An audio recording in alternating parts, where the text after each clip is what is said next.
running from the man, yeah, the madman's coming, yeah, the man's gunning for me tonight. I spent the last week running from the heat, but the beat's coming alive. Let's get lost tonight. Lord, who's on my right?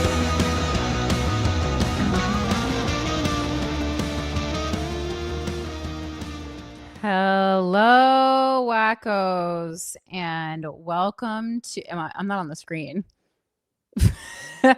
Welcome to Without a Country. There I am. Welcome to Without a Country. I don't know why that song sounded weird. We're producing the whole show from my apartment today, and Mike's in Nashville doing God knows what. Well, no, I mean he's there with my arch nemesis, and so I don't know what's going on, but hopefully if there's any problems, just talk to our producer for today, AJ, and the chat. Be nice though. This is his first time doing StreamYard, and we have a whole setup in the house. Again, this is all good. We want to be independently broadcasting. We don't have to be associated with any type of a network. We don't want billionaires, millionaires, or thousandaires affecting our POV on this show. So it's just me and you guys, and that is ideally what is happening. All right. I like this little look with the background on. That's fun. That's exciting. That's new. All right, let me put this in a window, and is that okay? And this thing keeps freezing, so I'm just looking at a frozen picture of myself. I don't know what the point of that is, but I guess it doesn't matter. There's some, I know, but then I click on it and then it deactivates immediately. Anyway, we're just doing tech talk. All right, guys, this doesn't, what? You can also exit out of that and then have like a second window. Okay, well. This doesn't concern you guys. Welcome to the show. Thank you so much. I'll just look at a frozen picture of myself for 2.5 hours. It'll be exciting. We'll love it. All right. So welcome to the show. This is Without a Country. If you are just joining us, we go over the biggest news stories of the week, nationally and internationally. We also talk a lot about municipal news, animal rights, women's welfare, and then we try to look into things that might have fallen under the radar. So real quick, I do want to talk to Los Angeles because it was kind of a big joke when Spencer Pratt announced that he was running for mayor, but now you guys are only a couple months away. And from first vote, and he's the only other candidate besides your current mayor, Karen Bass, who is in double digits. And I know, I think it's like 10, he has like 10, a little over 10%. She has a little bit over 19%. It's a staggering amount of Los Angeles is undecided, which this close to an election is pretty crazy for 40% of Los Angeles to be undecided. But don't sleep on that 10% that Spencer Pratt has, because I feel like, we saw Zoran Mamdani here in New York really, get really far in the percentages right at the end before the primary. In that last month or something, he made up for a lot. So just don't sleep on Spencer Pratt winning. And if you want him not to win, I would highly recommend getting out there and canvassing for someone else. Like, we've gone over some other candidates that I think are good on this show. Karen Bass, I mean, besides obviously her mismanagement of the LA wildfires, I don't know as much about her because I am not a Los Angeles resident. I'm guessing a lot of people don't want to see her in office again, though, because of that. But I'm just kind of pointing this out because you don't want to end up with Spencer Pratt as mayor. I really assure you of this. I feel like it could get bad. And I noticed today that Perez Hilton is now a big proponent of Spencer Pratt winning the mayorship, and that is very strange to me. Perez Hilton, all of a sudden has gotten really into God. And I know he was in the hospital for a while. So I was like looking up what is with his sudden personality change. It's very weird to me. I looked it up. It said Perez Hilton had the flu for about a week. But encountered complications after not eating while taking his medication. This caused him to develop an ulcer, which turned into a perforation, which led to sepsis. He ended up being hospitalized for 21 days.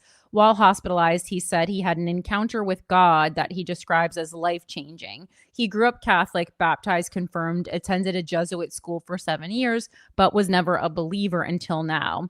In his words, God presented himself to me and then did something that I could only call miraculous.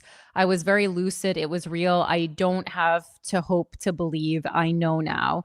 After surviving sepsis, he was then sent back to the ER when doctors discovered he also developed deep vein thrombosis. He described the whole experience as God destroying him more than once to build me back up stronger and better than before. He's since been reading the Bible and posted videos of himself crying happy tears over scripture, saying it's overwhelming in the best, most beautiful way.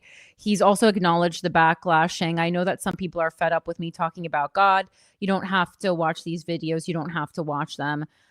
So, it's a very common for people to become spiritual when they have a near-death experience. Obviously in my circle, it's a lot of, new age spirituality girlies, who oftentimes like look down upon, major religions. I don't like major religions because of everything that they are associated with, like politically, financially, that kind of thing. But I don't ever turn my nose up at them as far as the validity. To me, it's as likely that Christianity is real as that a tarot deck is real. I know a lot of you guys are like, that's crazy. It's obviously like Christianity has more proof. I think my stance is that it's all the same thing repackaged. So to believe in one and think the other one is poppycock, I think is actually crazy. My problem is like proselytizing. So, and I have a problem with that with New Age spirituality too. When people talk about, and New Age spirituality goes a little bit further. It goes into like, psychics and stuff like that. But anytime anyone talks about any of this stuff as if it is 100% true is weird. Like, it's fine if you believe it's 100% true, but to speak of it as fact in conversation with others who don't share your belief, like that's where then I begin to have a problem with it. I also wonder, I haven't spoken to Perez Hilton in many years. He was a guest on Two Less Lonely Girls, though. But I do wonder if, he saw a certain version of God. Like if he saw the, classic, Christian version of God, that's where I'm like, okay, so it's like, how did you all of a sudden know that you should be reading like the Bible and not the Quran or like some other text? Like, what was it that spoke to you? Not only that God is real, but like this version of God is real, I guess is my follow-up question. All that to say, I also think it's very sus when people, become Christian seemingly out of nowhere. And then also what tends to go along with it is to become very conservative and Republican out of nowhere. And that's where we then have my problem with, I don't know, Christian nationalism and mainstream religion at large, because like Perez Hilton, obviously out gay man, he spends his time talking about celebrities, usually has rather liberal points of view, but now is like supporting Spencer Pratt, who is a Republican candidate. And I just don't really know what's going on here. But all that to say, if you live in Los Angeles, as I know many of you do not let Spencer Pratt become mayor. That is like it's kind of like letting Trump win Los Angeles. Like it's going to be a bad situation. It's bad enough Hollywood runs that town. You don't want Hollywood also being the mayor of that town. It's already Hollywood's already the unofficial mayor of that town. You just don't want this to happen. And I think people are treating his campaign as a joke. And at this point, it's not a joke anymore. It's really not. Speaking of Hollywood and drama, obviously you guys probably all saw the Alex Cooper, Alex Earle drama happening this week. I do not want to spend a lot of time talking about this. It is unclear what it's even about. It has something to do with Alex Cooper's Unwell network that Alex Earle used to have a show on. Something happened, didn't go well, whatever. They parted ways. A lot of people were talking that the beef was some kind of like a fake promotional beef. It doesn't seem like it is at this point, because I originally thought maybe it was. Looked into it a little bit more. It seems like Alex Cooper is coming for Alex Earle a little too hard. And, when she was having her Call Her Daddy drama, her and Sophia did end up separating and parting ways. So to me, this seems just like the second round of that. Obviously, Alex Earle, as the kids say, is kind of like more trendy these days. Whereas Alex Cooper, though, has more media power at large. She has more money, certainly. She's just been around longer. And she does have a bigger following, although Alex Earle is swiftly catching up. And because Alex Earle just introduced Real Actives, which is her skincare brand, I'm sure she is going to be a lot wealthier pretty quickly, because these skincare and makeup brands are how people become billionaires. I mean, it made Hailey Bieber wealthier than Justin Bieber. It made Rihanna a billionaire. Like this is really where you see that kind of extreme wealth happening for people. So I think definitely keep an eye on Alex Earle, and because she's been so outspoken about her struggle with acne. I think that makes her skincare brand even more appealing, because it's like, here's this gorgeous girl, but she also had this very realistic skincare issue that so many people struggle from. And she was very open about it, showed a lot of like her acneic skin, which I think is really going to make that brand even more popular. Obviously, it's in the first weeks. We don't know yet. I have not tried it out. But even to me, as someone who has struggled with acne for a long time, I did find that campaign rather appealing, and I thought it was a good move for her. Anyway, I just wanted to bring this up because obviously, Christina and I on GWF, we try not to talk about it too much anymore, because I know it annoys some of you, but it is certainly a thorn in our sides that Call Her Daddy is a $60 million show based on the concept of GWF. And Alex Cooper hasn't so much as uttered the words, "guys, we fucked," out of her mouth, even just a nod to our show. So many guests have come on the show and, given us just at least a nod saying, you guys are the OG, you started the genre. Hannah Berner did it, and whether or not it was a strategic move or not, I mean, it's like she was smart enough to do it. And then that will ingratiate her to us, forever. I love Hannah Berner. Great. It doesn't take a lot to give someone the credit that they are due. Alex Cooper has consistently failed to do that, and continues to do New York Times articles where she says that her show is Howard Stern for girls, which is literally the exact description, the exact way we first sold it, Guys We Fucked, word for word. Anyway, I just thought it might be a good time to try and get Alex Earle on GWF, or maybe if someone wanted to leak something to Demois to say, oh, you want some more tea on Alex Cooper, being someone who is not supportive of other female artists. Again, I don't love to feed into the drama, but when opportunity knocks, I do feel like this is the time. I have already DM'd Alex Earle directly. I mean, this woman has 5.5 million followers. So, I do have a real blue check mark, not a paid for one. Not that you can tell the difference, but at least I have that. So, if she's sifting through her DMs and wants some tea, she can have it. But otherwise, if you guys want to tag anyone, if you want to, tip off Demois, I just thought it was like, you got to ask at a certain point for what you want. And this is not to, start any more beef. It's literally just to have someone on so we can finally have this discussion out in the open. I'm not trying to take Alex Cooper down, just trying to get our show to get, a little free publicity that is actually earned. And I would also love to talk to Alex Earle, and I would love to meet her little rescue dog, or her big rescue dog. Very cute. So that's all. I'm just trying to I'm usually pretty private about things like this, but I just wanted to start maybe putting a little bit of more stuff out into the universe. Me and Perez Hilton, both having different spiritual awakenings. All right, let's move on to this op-ed that a lot of people had a problem with in the New York Times today. This is kind of like, I just wanted to start the show off of like this, because this is a topic that we go over a lot, kind of how there's a space for liberal streamers, and we need a lot more liberal podcasters, or not even liberal, like lefty. We need a lot more lefty podcasters and streamers. Are we okay? Or is this stalling? Okay. And this is by Ezra Klein. And again, a lot of people had a problem with it. Is there any way? Can you just look at this? I can't look at a paused picture of myself for 2.5 hours. Okay.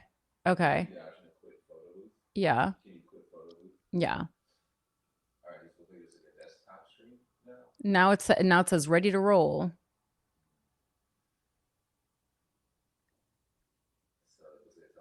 Yeah.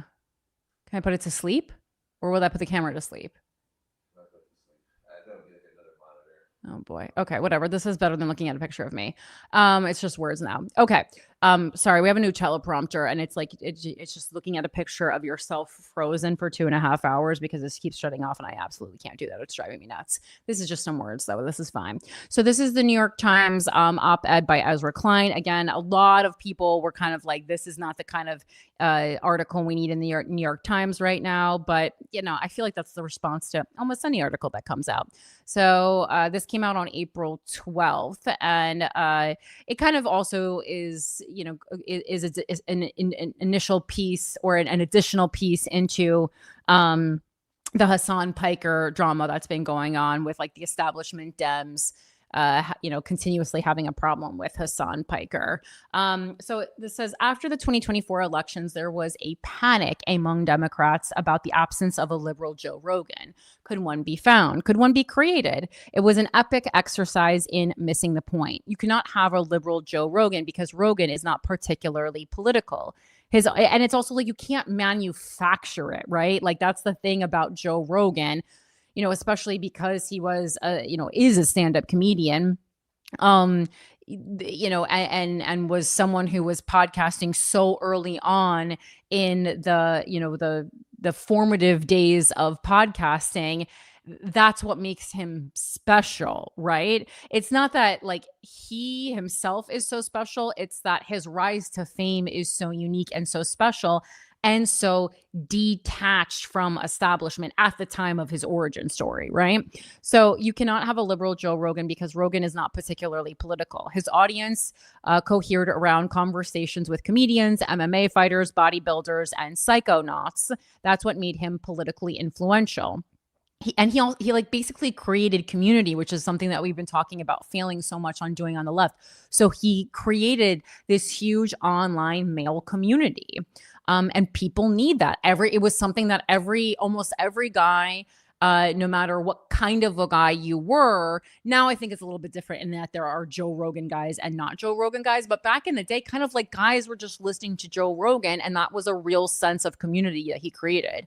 He could reach millions of people who were not otherwise interested in politics. The problem Democrats actually had, one of them anyway, was that they didn't like Rogan and criticized others for going on his show. They tried repeatedly to cancel him for his comments about trans people and his skepticism of COVID vaccines. To the extent that he is now a right-coded figure, it's not because he started that way. Rogan's political views are mixed. He backed Bernie Sanders in 2020. He supports universal health care and abortion rights. He dislikes vaccine mandates and lacks border control.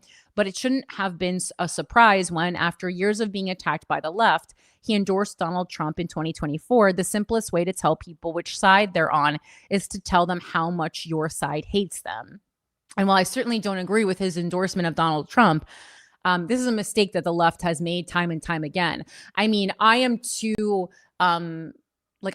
connected to my political beliefs to have the left's attacks on me make me stray. But it certainly is why I would call myself a liberal gone rogue, because how can you be a part of a group that is constantly mean to you and trying to bring you down? Like, right? It doesn't make any sense. This is something I've been talking about for, I don't know, a decade at this point. And that doesn't change my values or the way that I vote, but it's hard to identify as a liberal, and that is a shared point of view now. I think, I was calling myself a liberal gone rogue, and maybe that made people turn up their eyebrows.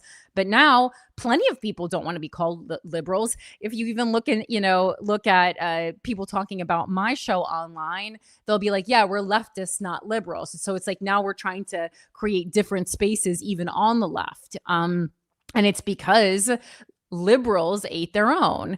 The simplest way to tell people which side they're on is to tell them how much your side hates them. That brings me to a more important than it might look controversy that has burst out over the leftist streamer Hasan Piker. He had a breakout moment over the past year as Democrats began obsessing over the absence of a liberal Joe Rogan, and Piker, who mixes leftist politics with a bro-ish aesthetic, was proffered as a possible answer, a category error, because again, the whole point of Rogan's political power is that his show is mostly avoiding politics. And also, leave it to the left to be this far behind, right? To act like Hasan Piker's breakout moment. Like, he's been around more for sure, and I guess like considered a little bit more mainstream now that older people know who he is. But this guy was, had millions of people listening to his point of view before this year. So to say, to act like he is new or something just again shows how far behind the establishment Democrats are. But pick over Piker's years of streaming and you can find offensive things he said, among them that America deserved 9/11, that his favorite flag is Hezbollah's, that a liberal Zionist is akin to a liberal Nazi. Streamer has said offensive things isn't really a news story, but then Abdul al-Sayed, the more DSA-ish candidate in the Democratic Senate primary in Michigan, began rallying with Piker. And again, he's just taking a page from the book of Zoran Mamdani. He's very online. I followed him on Instagram. He immediately followed me back, DM'd me, asked me to be on the show. So you can see his approach here.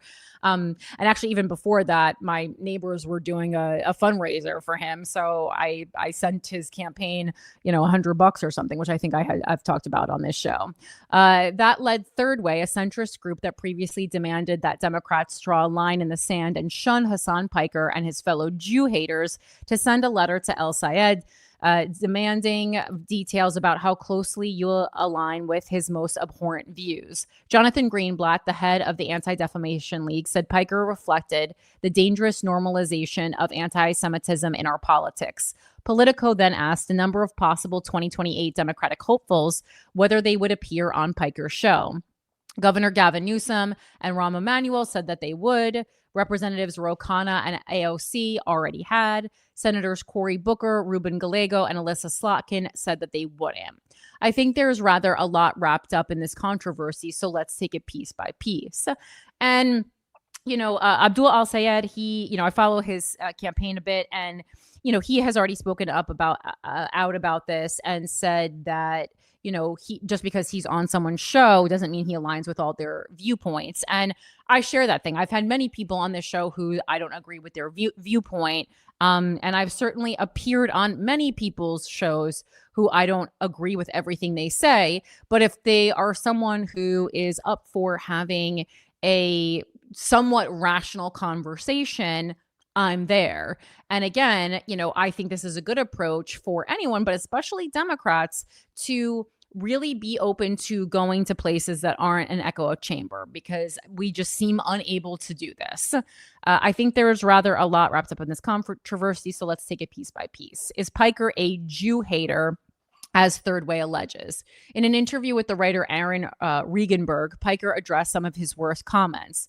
I find some of his answers compelling and others less so. The comparison of liberal Zionists to Nazis, for instance, is repugnant and not much improved by Piker clarifying that he opposes ethnostates. What made the Nazis notable wasn't their support for an ethnostate. Ethnostates are common.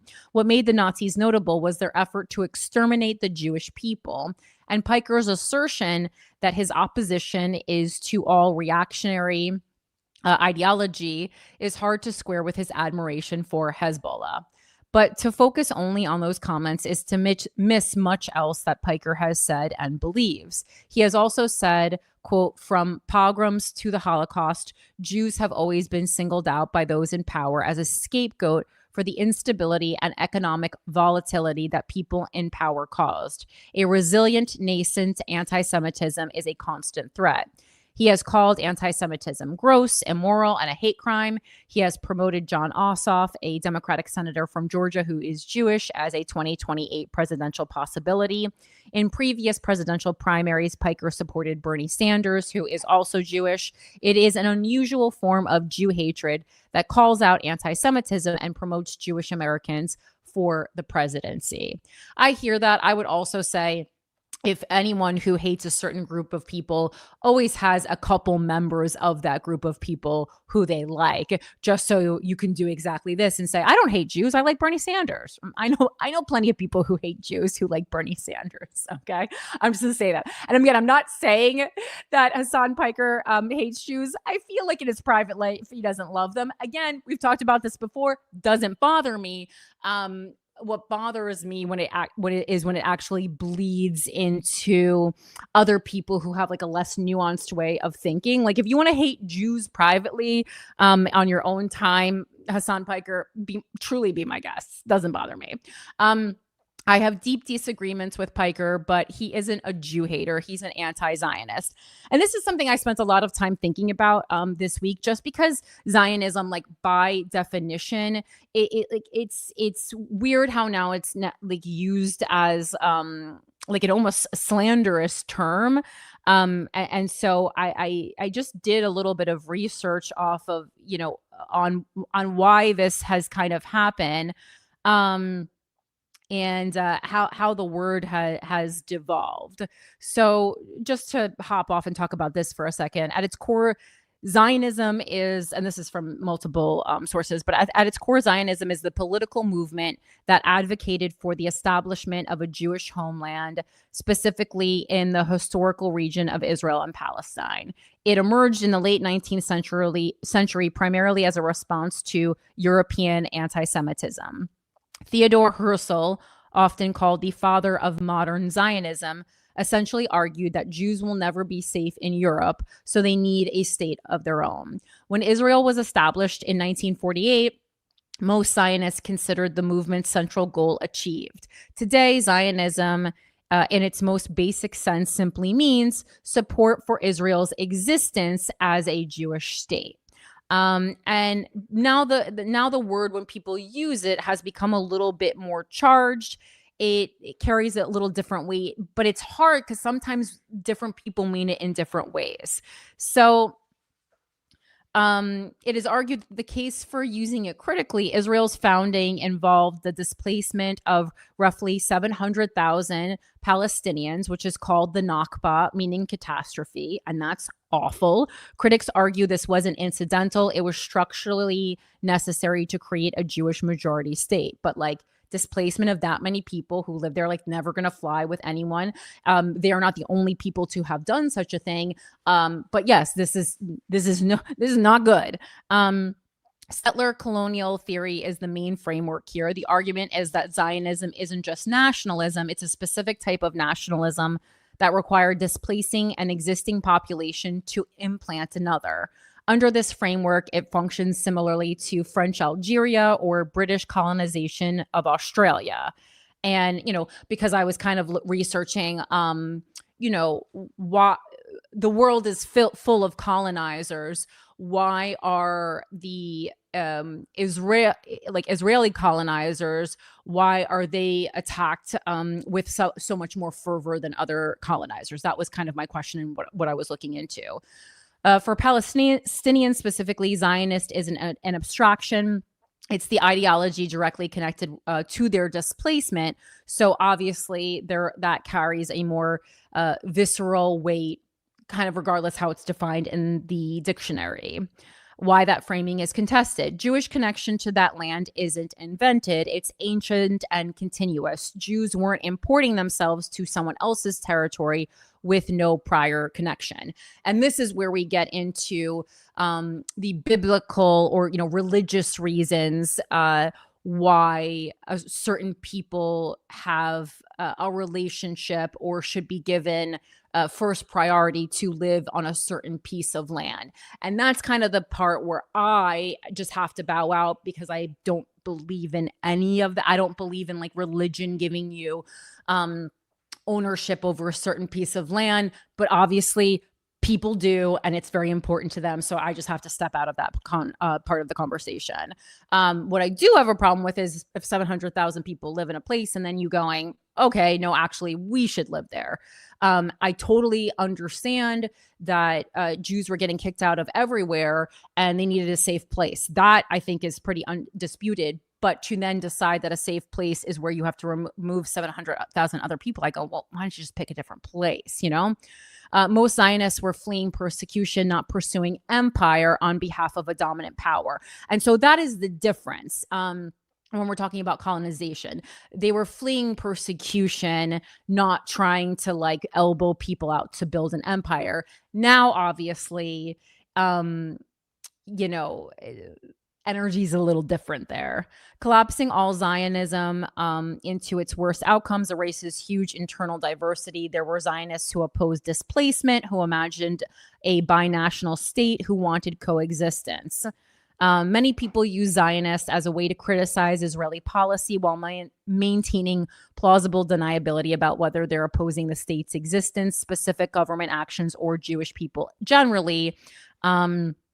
And it's that ambiguity when people use the word, or the hostility that sometimes comes off like, every time someone says Zionist, I feel like it does mean a different thing. And I have to kind of like search, like, how are you meaning? Like, what are you trying to say there? Because sometimes people are just straight up using it as a proxy for Jew, to be like, I hate Zionists. Some people are just saying it so that they can say I hate Jews, but have it be socially acceptable. And honestly, it's becoming more and more socially acceptable to just be like, I hate Jews.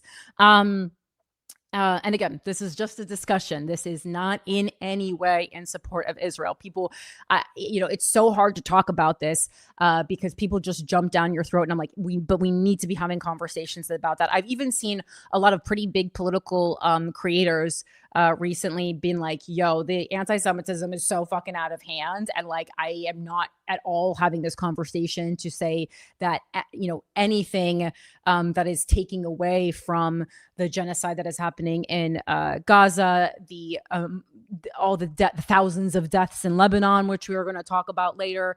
But it's like, also, you can't just continue to let this slide, because there is plenty of talk once again online about exterminating the Jews, and to see that come back in my lifetime, I mean, it never was, to see that emerge again in my lifetime is like pretty fucking crazy. Not that surprising. Again, new people hated Jews.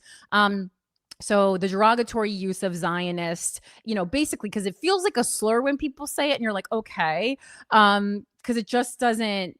Again, that doesn't line up for me with the dictionary definition. But it says, Zionist can be used as a shorthand for settler colonialist, which is, kind of makes sense. It's not exactly the correct usage, but we get it.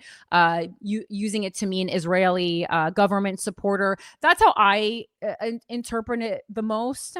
Again, use it as a proxy for Jew, or using it as a kind of an all-purpose word that means an enemy. So that's kind of just the research I did, because again, just like looking at the dictionary, and I do feel like that some people are using the word Zionist and kind of don't know what they're saying there, and in that way, it does kind of just turn into a proxy for Jew.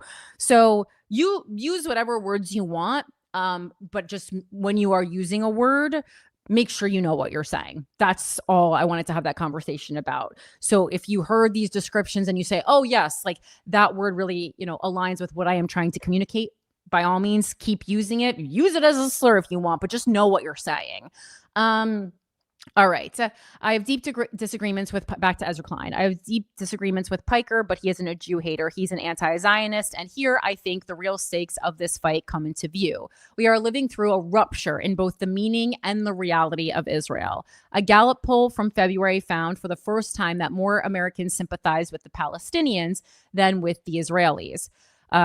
Crazy that it took that long, but okay. Among Democrats, the gap was overwhelming, with 65% who sympathized more with the Palestinians and 17% with the Israelis. The difference, as I have argued, is largely generational. Older Americans still view the Israelis more sympathetically, but among Americans ages 18 to 34, 53% sided with the Palestinians and 23% with the Israelis. This is new.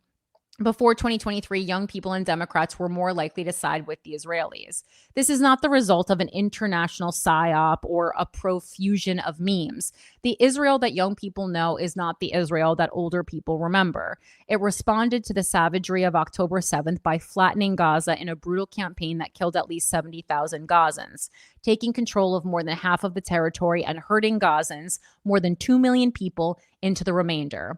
Life there remains hellish. Israel has made hopes for a two-state solution fanciful by slicing the West Bank up into Israeli settlements and abetting constant settler violence, and which we're going to talk about more today. Because the Free Press even did an article about how there has been Israel extremists who have gone too far, and shit's up when the Free Press is being like, you know what, maybe Israel has taken it too far, and keeping a boot on the throat of the Palestinian Authority. It has used the Iran war as an opportunity to launch an invasion of Lebanon, displacing more than 1 million people and announcing that as many as 600,000 won't be allowed to return to their homes until Israel decides otherwise. The Knesset just voted to legalize hanging as a punishment for Palestinians who are convicted of killing Israelis in terrorist attacks. Me, I'm against any killing of anyone by, capital punishment in general. Third way suggests you can identify Jew haters by their use of loaded words taught in social justice seminars: apartheid, genocide, settler colonialism. And again, if you just have access to a dictionary, we went and looked up genocide, I think years ago at this point. And we're like, no, okay, this is a genocide. If that is the test, then a large number of American Jews now fail it. Israel, as it is behaving today and as it is constructing itself for tomorrow, is incompatible with any normal understanding of liberal values. There will be no Palestinian state to the west of the Jordan River. Benjamin Netanyahu has said, for years, I have prevented the creation of that terror state against tremendous pressure, both domestic and from abroad. We have done this with determination and with astute statesmanship. Moreover, we have doubled the Jewish settlement in Judea and Samaria, and we will continue on this path. Anti-Zionism is rising as a response to what Israel is doing. It will simply not be possible to treat it as a marginal viewpoint that can be shamed or shunned into invisibility. And I'm not at all starting a conspiracy theory, but what is interesting about some of the bigger stories we're going to be talking about this week is that both Eric Swalwell and Tony Gonzalez, who both stepped down from Congress this week because of different sexual allegations against them, sexual abuse, rape, etc., against them, they both have taken at least, I think Tony Gonzalez has taken like $1 million plus from AIPAC, and Eric Swalwell, I believe, took like $3+ million. So I did find that interesting. That's all I'm saying. I just found that interesting. I still believe, obviously, all the accusations, but I will say timing interesting. Yes, anti-Semitism often cloaks itself in anti-Zionism. So don't do the anti-Semites work for them. If you keep telling people that if they oppose the Jewish state, then they must hate the Jewish people, eventually they will believe you. The impulse to cut off those with whom we disagree reaches far beyond Piker or the Israel-Palestinian debate. It sits at the heart of cancellation as a political tactic. It relies on a belief in the power of gatekeepers that might have been true in an earlier age, but no longer reflects the way attention is earned and held. Tucker Carlson was ejected from Fox News and grew stronger on X and YouTube. Nick Fuentes was banned from major social media platforms and gathered strength in the shadows.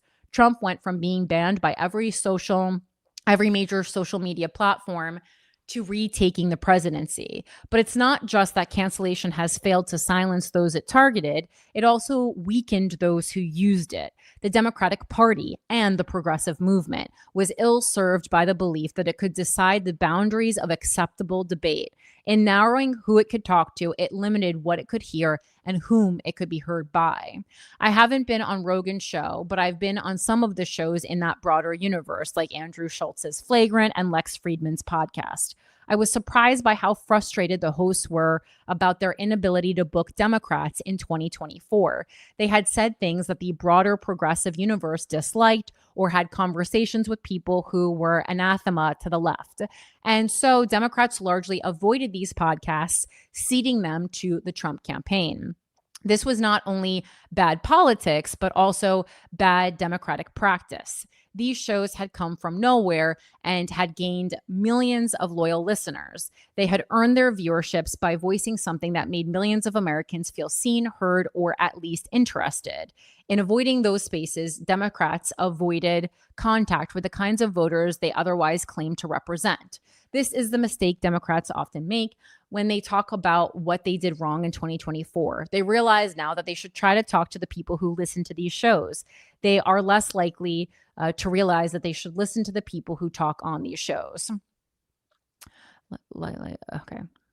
Beneath this is an important principle. Conversation is not a reward to be bestowed on those with whom we agree. It's a necessary habit in a democracy. The point is not to find agreement so much as to deepen understanding. To talk with others is to believe in the possibility of change, theirs and your own. Whether you like everything that someone has said should be severed from the question of whether that person is worth talking to. I really love that sentence, right? Whether you like everything that someone has said should be severed from the question of whether that person is worth talking to, especially if you are a candidate running for office. You need to treat every individual as if they are someone worth talking to, and not only treat them as such, you got to believe in your heart, in my opinion, that everyone is worth talking to. Someone who you deem a stupid idiot, their vote is worth just as much as someone who you deem a genius. Everyone has equal say in a democracy, right? As far as voting is concerned. Certainly everyone doesn't have equal say the whole way up.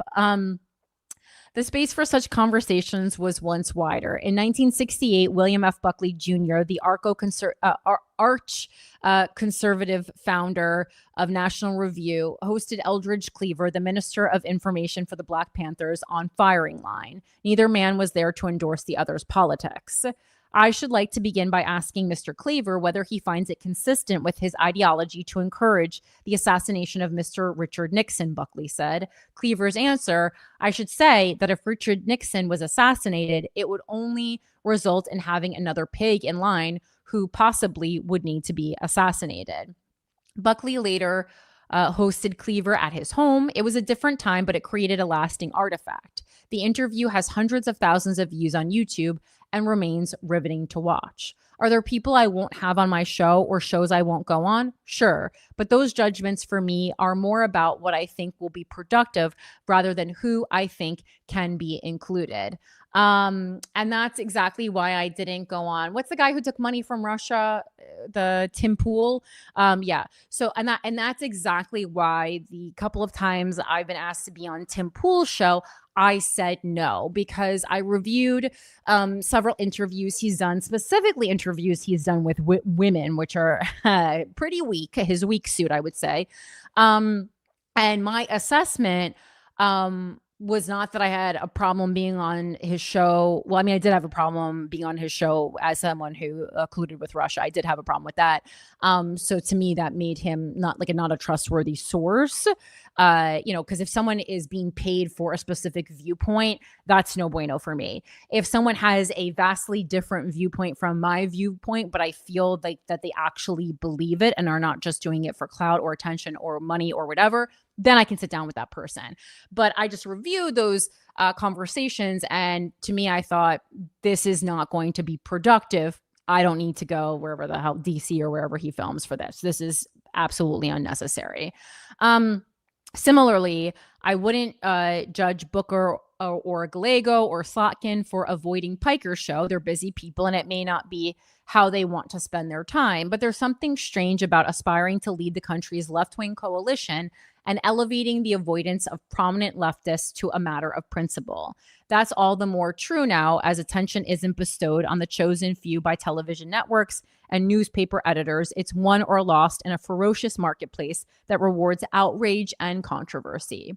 The winners of the attention wars today are typically people who said something or some outrageous things in the past, or are still saying them in the present. When you're dealing with podcasters or streamers who talk unstructured and unrehearsed for hours each week, if not every day, there's going to be so much said that it's almost inevitable that a dossier of dumb statements can be compiled. And it's just so funny to me, as someone who was canceled literally almost 10 years ago at this point, to be reading statements like this in a New York Times op-ed by Ezra Klein in 2026. And it warms my heart in a way like that I knew I was right, but it's also crazy that you're like, I can't even believe I had to wait like 10 years for someone, as smart and revered to, in the New York Times, be like, yeah, obviously that was going to happen. But that's the problem when you're going into uncharted territory, To write those people out of acceptable political discourse is to back yourself into a shrinking, sanitized corner of the public sphere. And I do feel like, it's one of many examples, but that kind of cancellation, it was woman on woman crime, but it ultimately, what did it hurt? I mean, sure, it hurt us a bit, but more importantly, it hurt feminism. It hurt highlighting those, important stories about rape and believing women and these kinds of things, and made, people question stuff like that. It didn't do the good people thought it would do. But I also doubt that people were actually trying to, serve the people with those cancellations. I think that they were trying to elevate themselves and to be like, look how good I am. I'm calling out these people who are worse than me, and I know better, and I'm good, and I'm a good liberal, and I'm a good lefty, and listen to my stuff and watch my content, Booker admitted on Pod Save America that when he had said he would never go on Piker's show, he had never heard of Piker. His communications director had run him a list of 4 or 5 worst things Piker had said, and Booker used that as the basis for his response. So that's good. He used a listicle as his response. Booker got piled on for that admission, but I appreciated the honesty. That is, in practice, a version of how many of us make our judgments. And certainly, when you're a busy politician like Cory Booker, when you are at that level in politics, you are being pulled in every direction. And you do have to put a lot of trust in other people at a certain point. And sometimes it's not going to go your way. To want these people to be so accessible to us as constituents, but also to do the level of reading that I think is necessary to do a good job as a candidate or as a serving politician, it's almost impossible. There's not enough hours in the day. Look at poor AOC. She was on what's that recess therapy, the one where they talk to kids on Instagram. And I'm not saying this in a mean way, she just looked tired. And I'm not saying she looked older. She just looked like she'd been through a lot.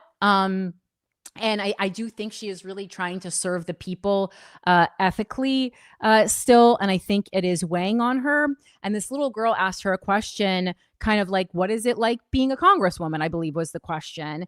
And I really liked her answer because she wasn't like, it's being a boss bitch. She was like, her answer was like, it feels like a lot of responsibility.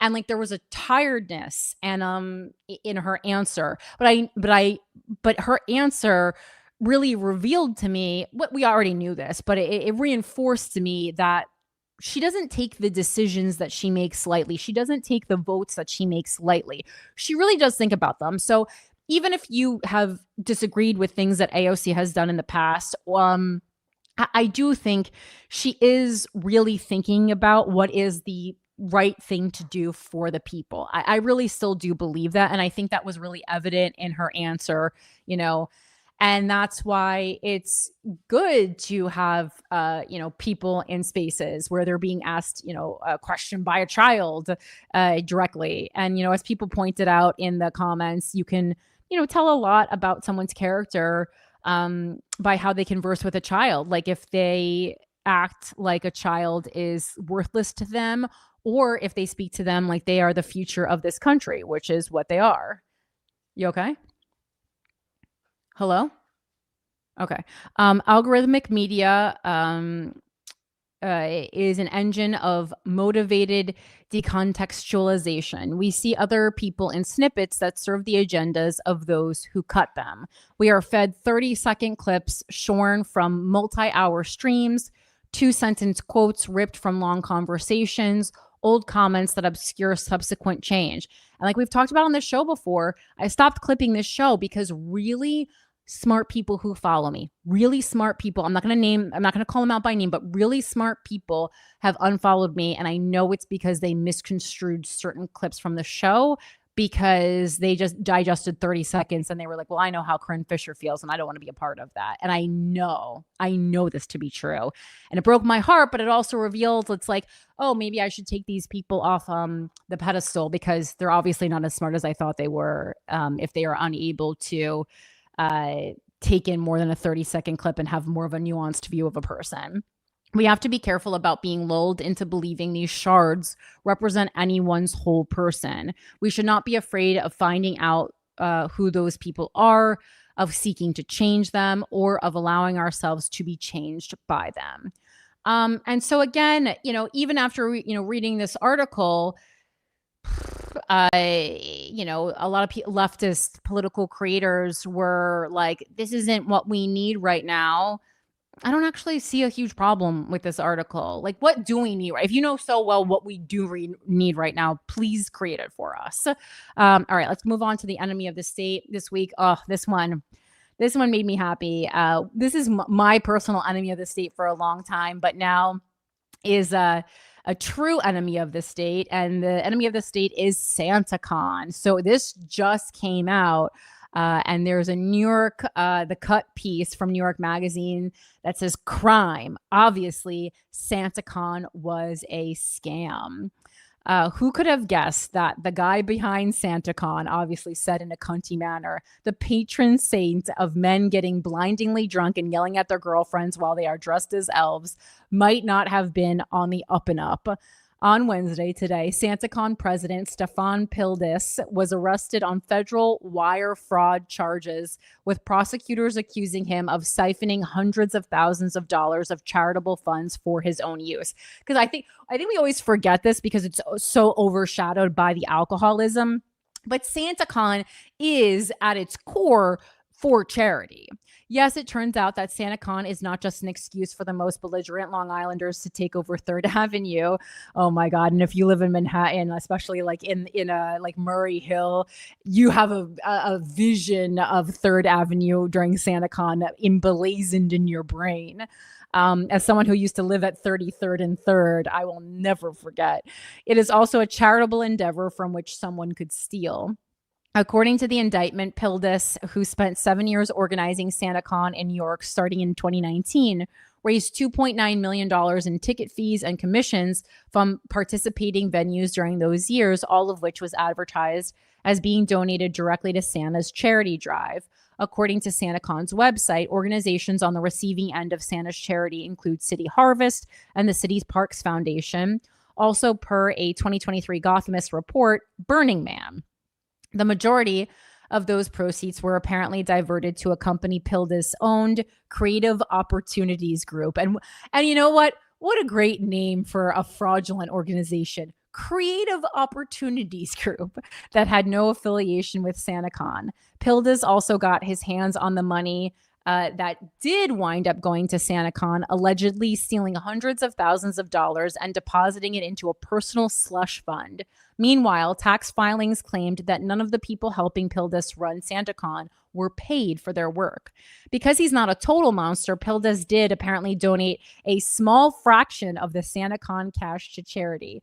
The rest of the money, of course, went toward other pursuits. Pildes allegedly spent over $365,000 renovating a lakefront property in New Jersey, $124,000 in rent on a luxury New York apartment, $100,000 on an investment in a friend's boutique resort in Costa Rica, and almost $3,000 on a birthday dinner at a Michelin-starred restaurant.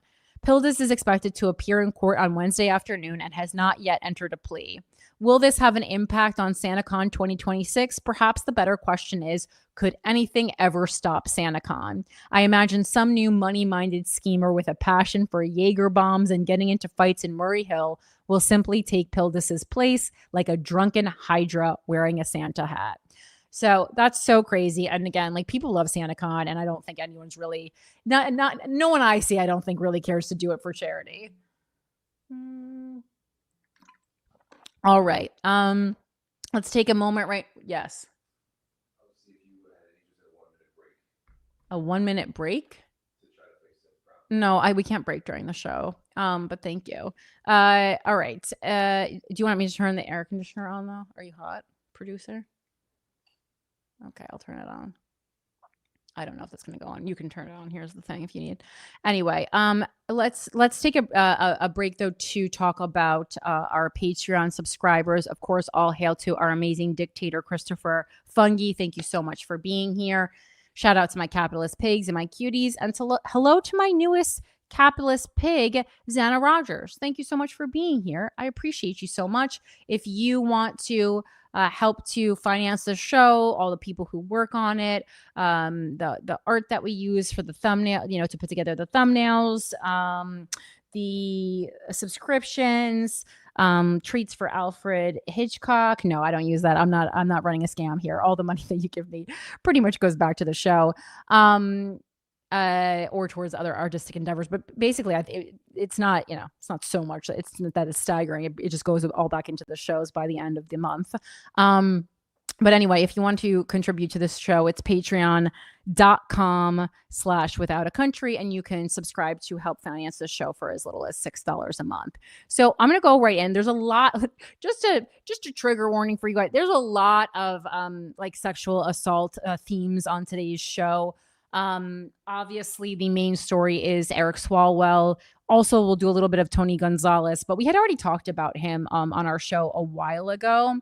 And so I knew the Eric Swalwell thing was going to hit the fan a couple days before the media picked it up, because there were several political influencers, primarily I'm going to say Meg from Pretty Informed Girls on Instagram, that had broke information that shit was about to hit the fan with Eric Swalwell, and that some crazy allegations were about to come out. And again, as happens some weeks, there are just some specific media outlets that are doing a really great job of reporting. And I think The Cut is one of the places that wins that award this week. This is also an article from The Cut, and this is all the allegations against Eric Swalwell by Andrea Gonzalez Ramirez, who is a senior writer for The Cut, who covers systems of power.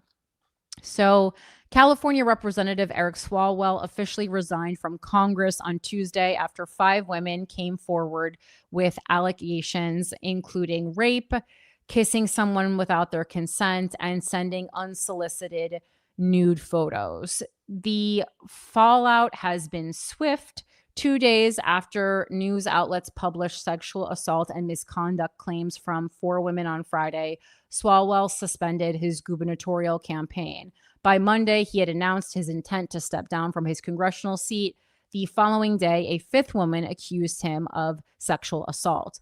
Swalwell has forcefully denied all allegations against him, calling them flat false in a video posted on X on Friday. And if you guys haven't watched this, I watched it on Instagram, but this video, I mean, again, not that we should be judging people by how they talk or their demeanor, but if you've been around men for 2 seconds, like you got to know that this, like I watched 10 seconds of this video and I was like, yeah, he definitely did it. Like you could, he's just a very specific type of guy. I don't really know.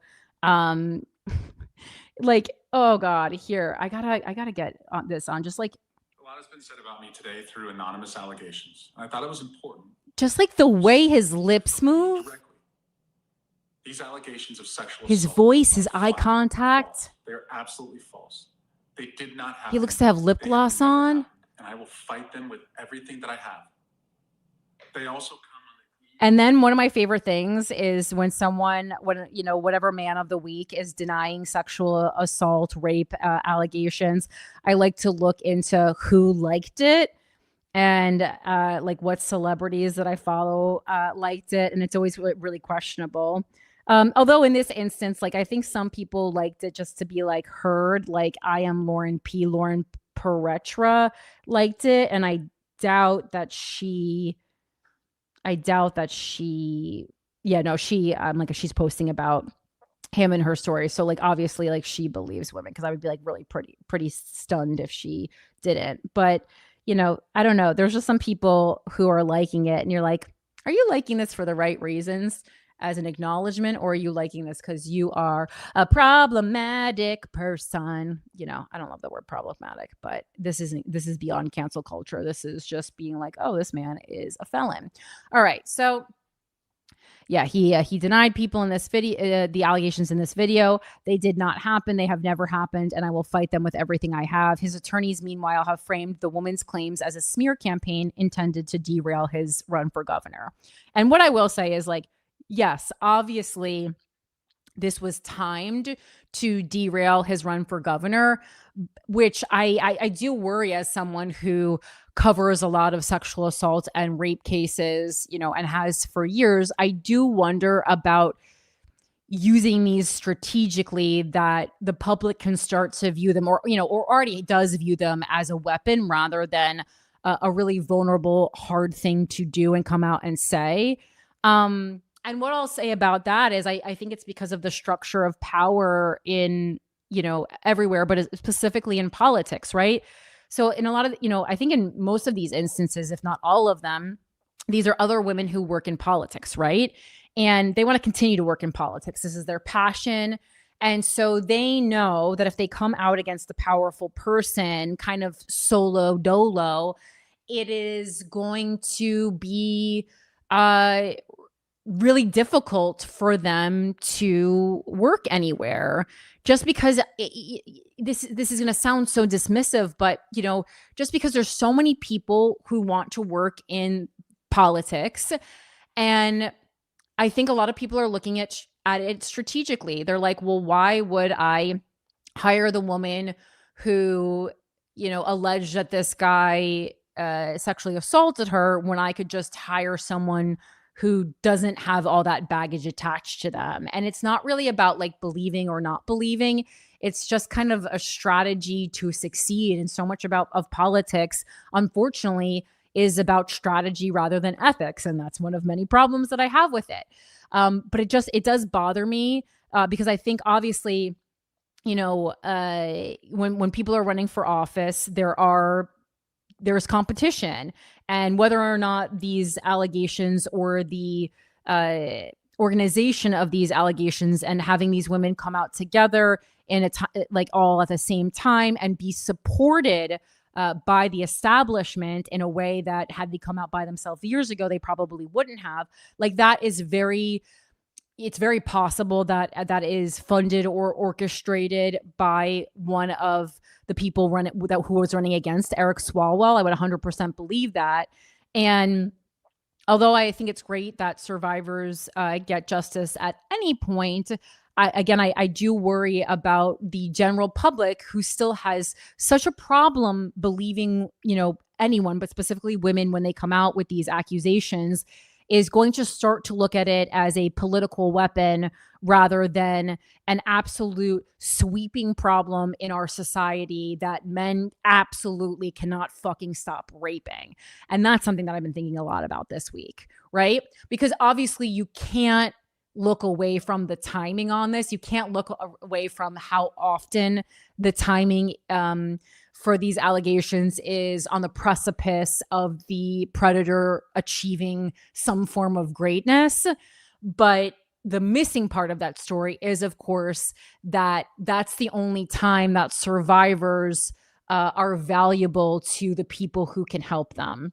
Because people at the top, I think, unless they've been through something similar or they have a loved one who's been through something similar, for the most part, don't give a shit about survivors. But they'll give a shit about survivors if it can help them win an election or help them take down someone who they don't want to win an election. And that's the fucked up truth of it, in my opinion. Swalwell has forcefully denied all allegations. As I said, he posted the video on X.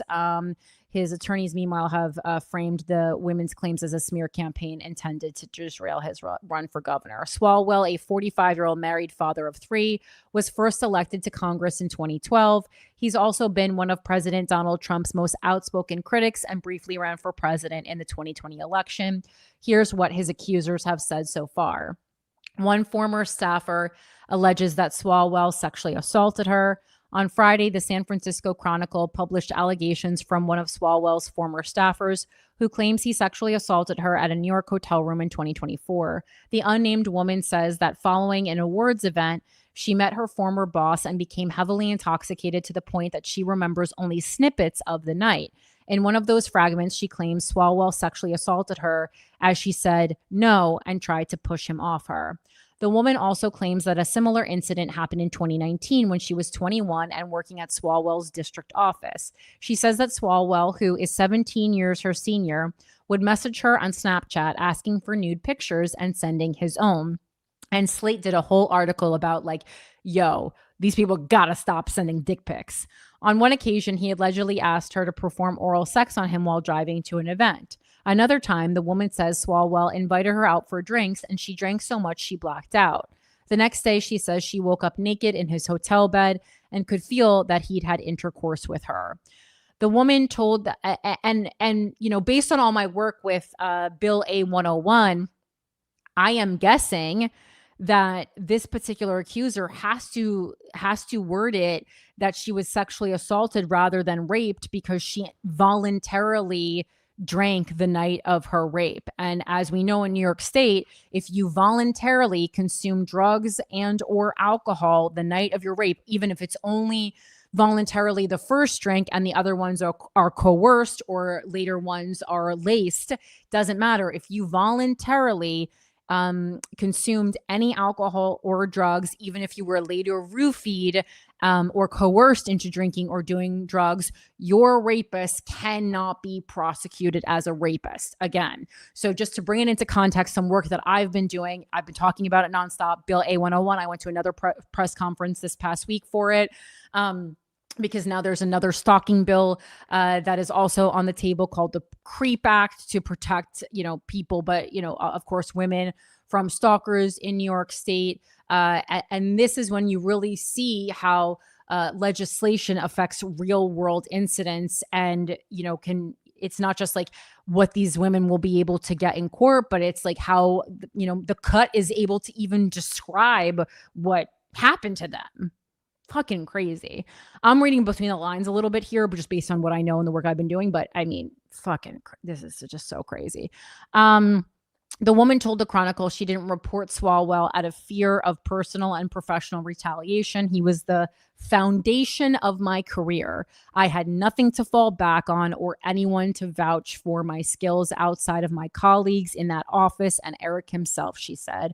I knew if I came forward, it would define me and undermine my credibility.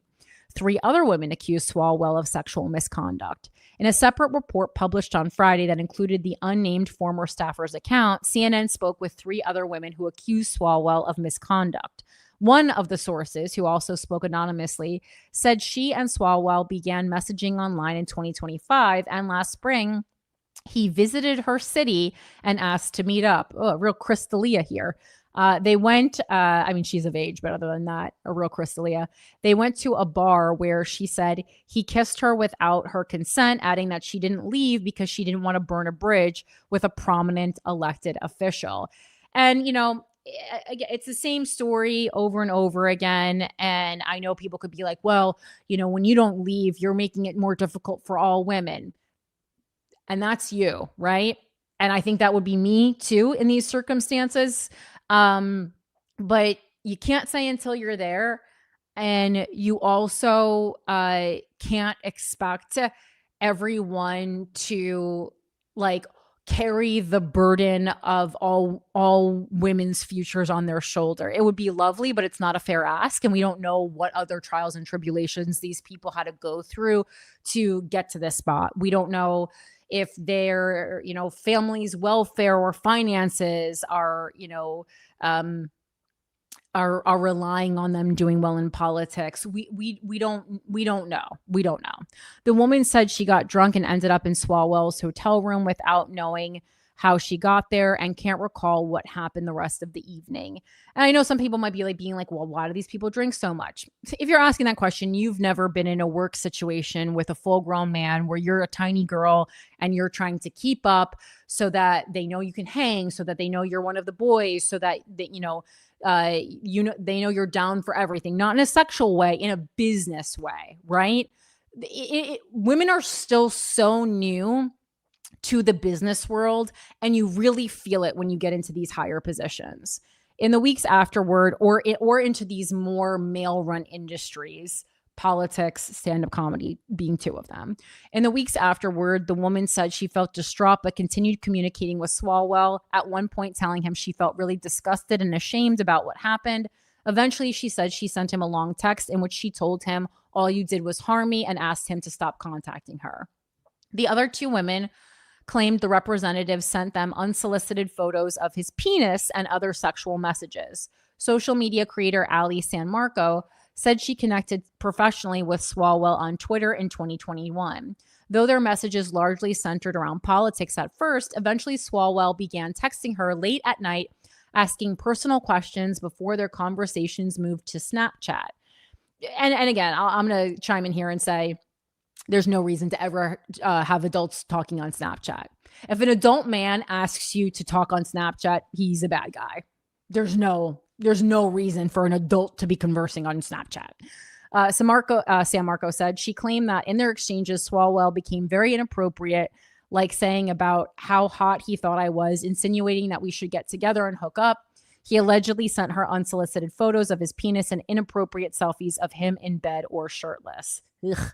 The second woman, who said she received messages from Swalwell, was also unnamed. I'm mad at Swalwell because his last name is so unpleasant to say. I hate the way it feels coming out of my mouth, and I have to keep saying it. She told CNN that she too connected with the representative on Twitter in 2021 and that they messaged frequently but never met in person. The woman said that Swalwell would request photos from the woman either nude or in a swimsuit, and that he sent her unsolicited videos of his penis. A 5th woman claims that Swalwell drugged, choked, and raped her. Lana Drews came forward with allegations against the representative on Tuesday, shortly before Swalwell officially resigned from Congress. In an emotional press conference, and I watched it, and she is still fucked up about this, and it was, 8 years ago. Drews said that she met Swalwell several times while working as a model in 2018. Drews alleges that the 3rd time she met the representative, he drugged her drink, then lured her to his hotel room under false pretenses before raping and choking her. While he was choking me, I lost consciousness, she told reporters. I thought I died. The alleged assault left a profound impact on my mental health, Drews said, adding, I did not want to live anymore. She says she did not have any further contact with Swalwell following the alleged incident, and that she did not report him to the police out of fear fear of his political power, his background as an attorney, and his family law enforcement ties. And that is thick, right? That is so thick, because even if you decide to fight this, you're like, I'm going to have to relive this. And on top of it, I very well might go fucking broke.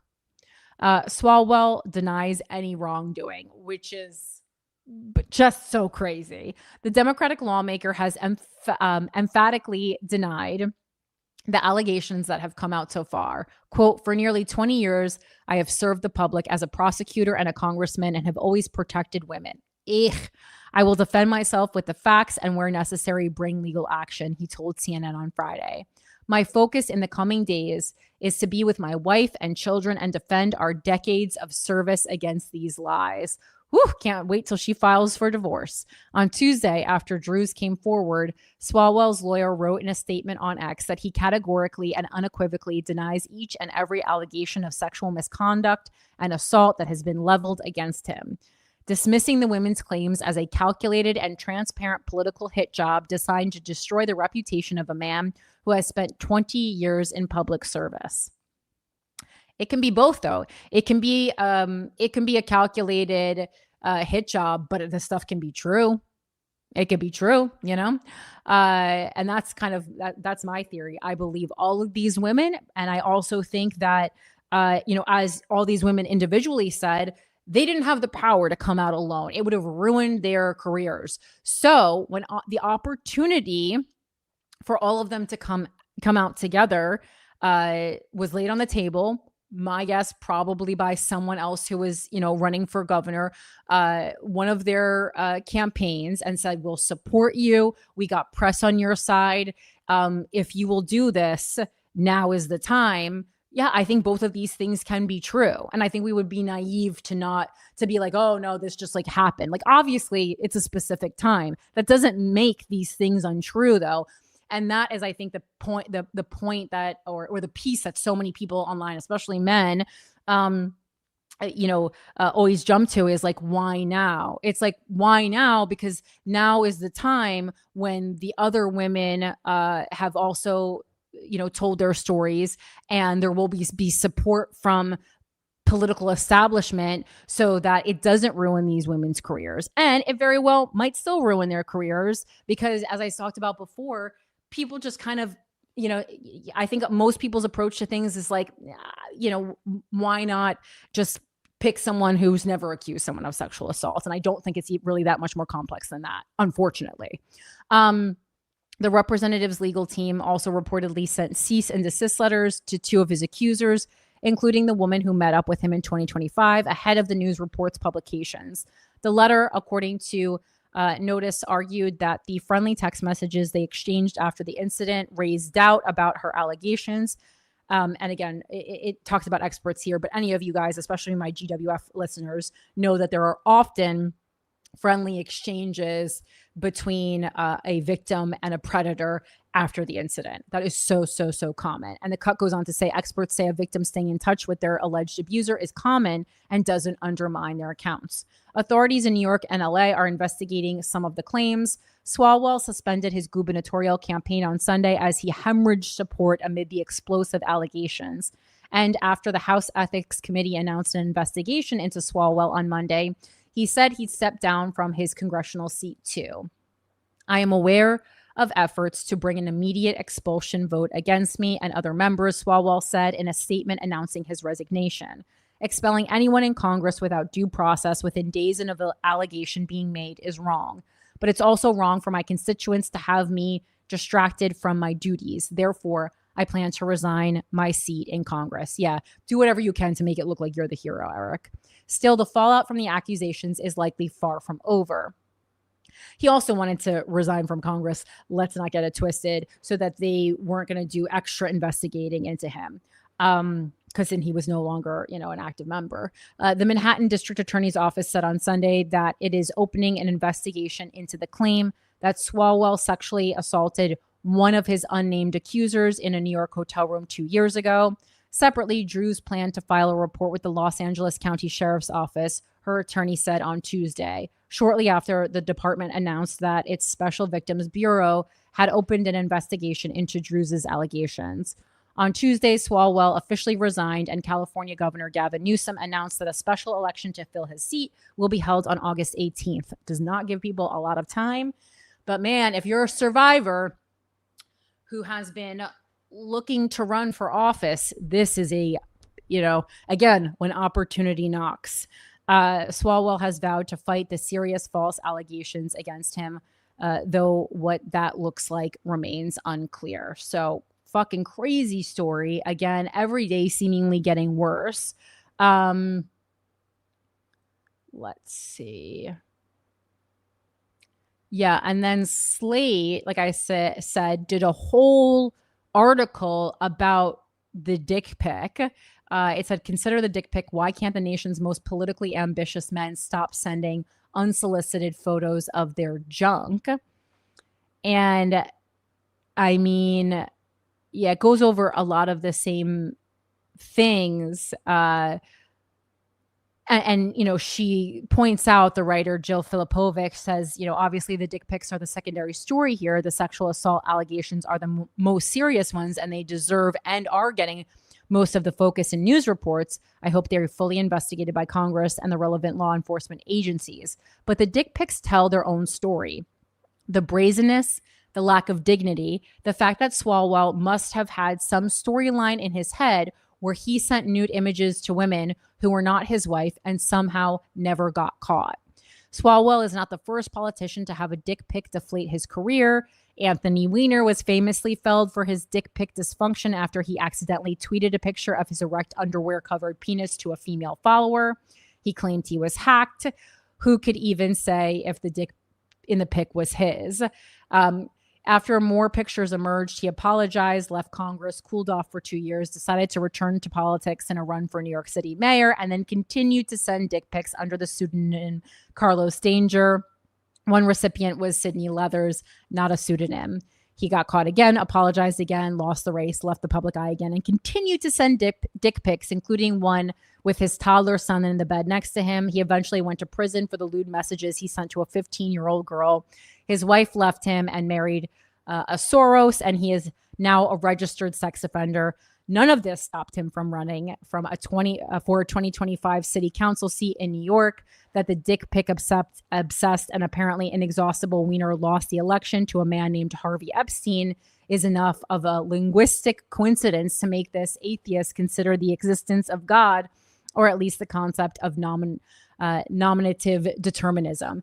And as you guys know, I talked about that at length. I've gone to a couple of Anthony Weiner talks around, or one talk around the city, and then I ran into him another time because I was just I just became fascinated with this guy after watching his documentary Weiner, which I highly recommend you guys watching. And again, I was like, well, I'm just going to pick your brain about policy, because he does have a great brain about policy. And I was like, you can't fucking win anything, and I can't be associated with you, but talk to me about policy. Give me a free crash course here, buddy. What a crazy guy.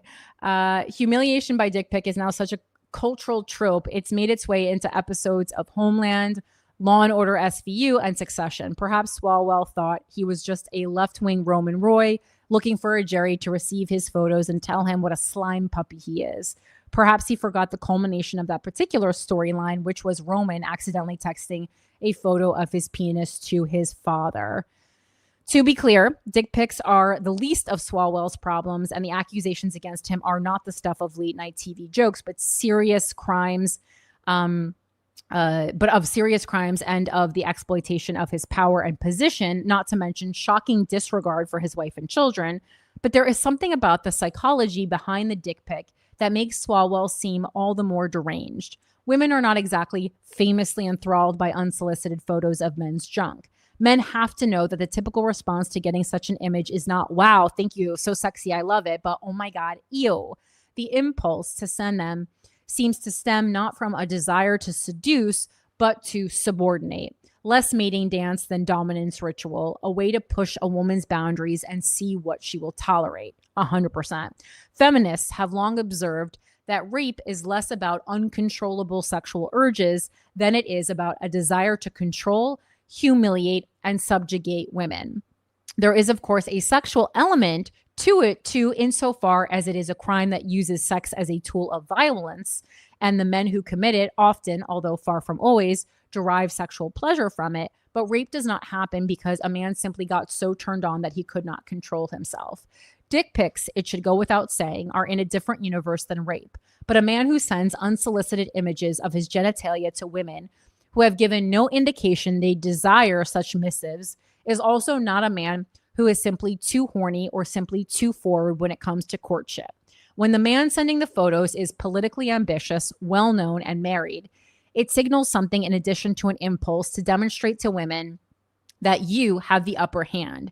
It signals total impunity. It might have been a belief that he wouldn't get caught. It might have been a belief that no one would believe his accusers. It might have been a belief that none of them would ever come forward. It might have been that #MeToo was over. Donald Trump was back in office.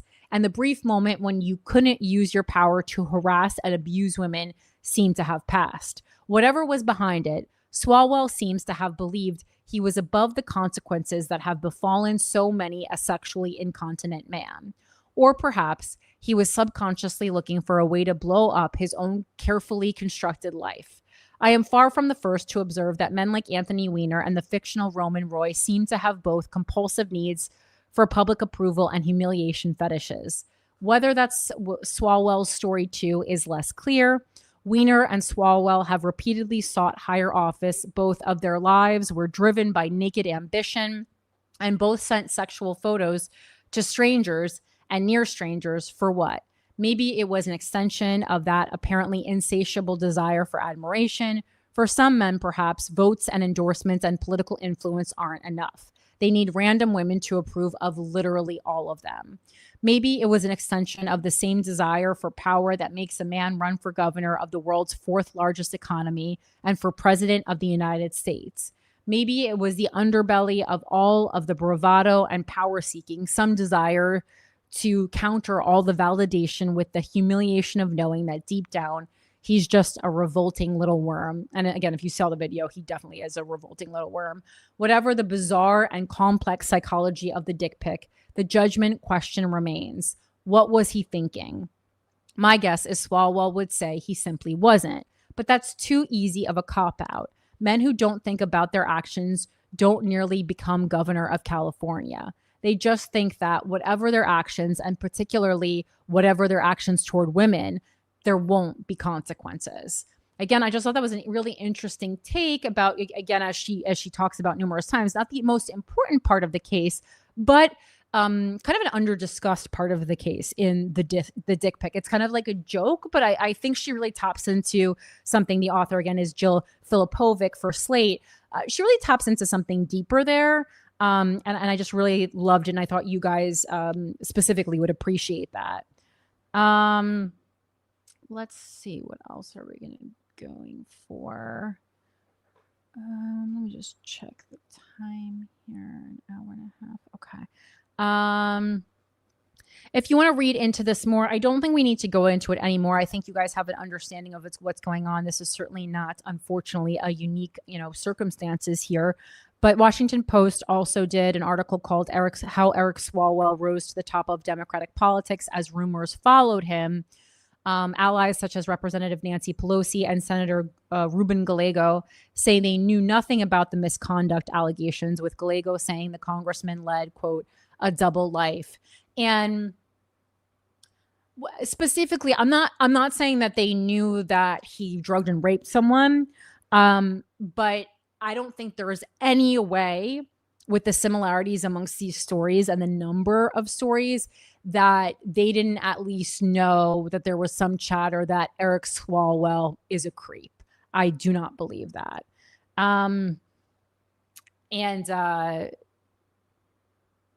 Yeah, and like it's, the word creepy is even discussed in this article. I just there's no way. Rumors fly, and there's just not that many people. And this would get back to you. There's no way it wouldn't. There's no way it wouldn't. There's many people who, in comedy, I don't have enough ammunition to have a case against them, but if something came out, you would be like, yeah, that lines up. And then there's other people that I would be really surprised about, but probably not that surprised if they were a man. All right. And then the last part of the main story is I also wanted to cover the Tony Gonzalez just briefly again, because we talked about it before several weeks ago, but he has also resigned from Congress.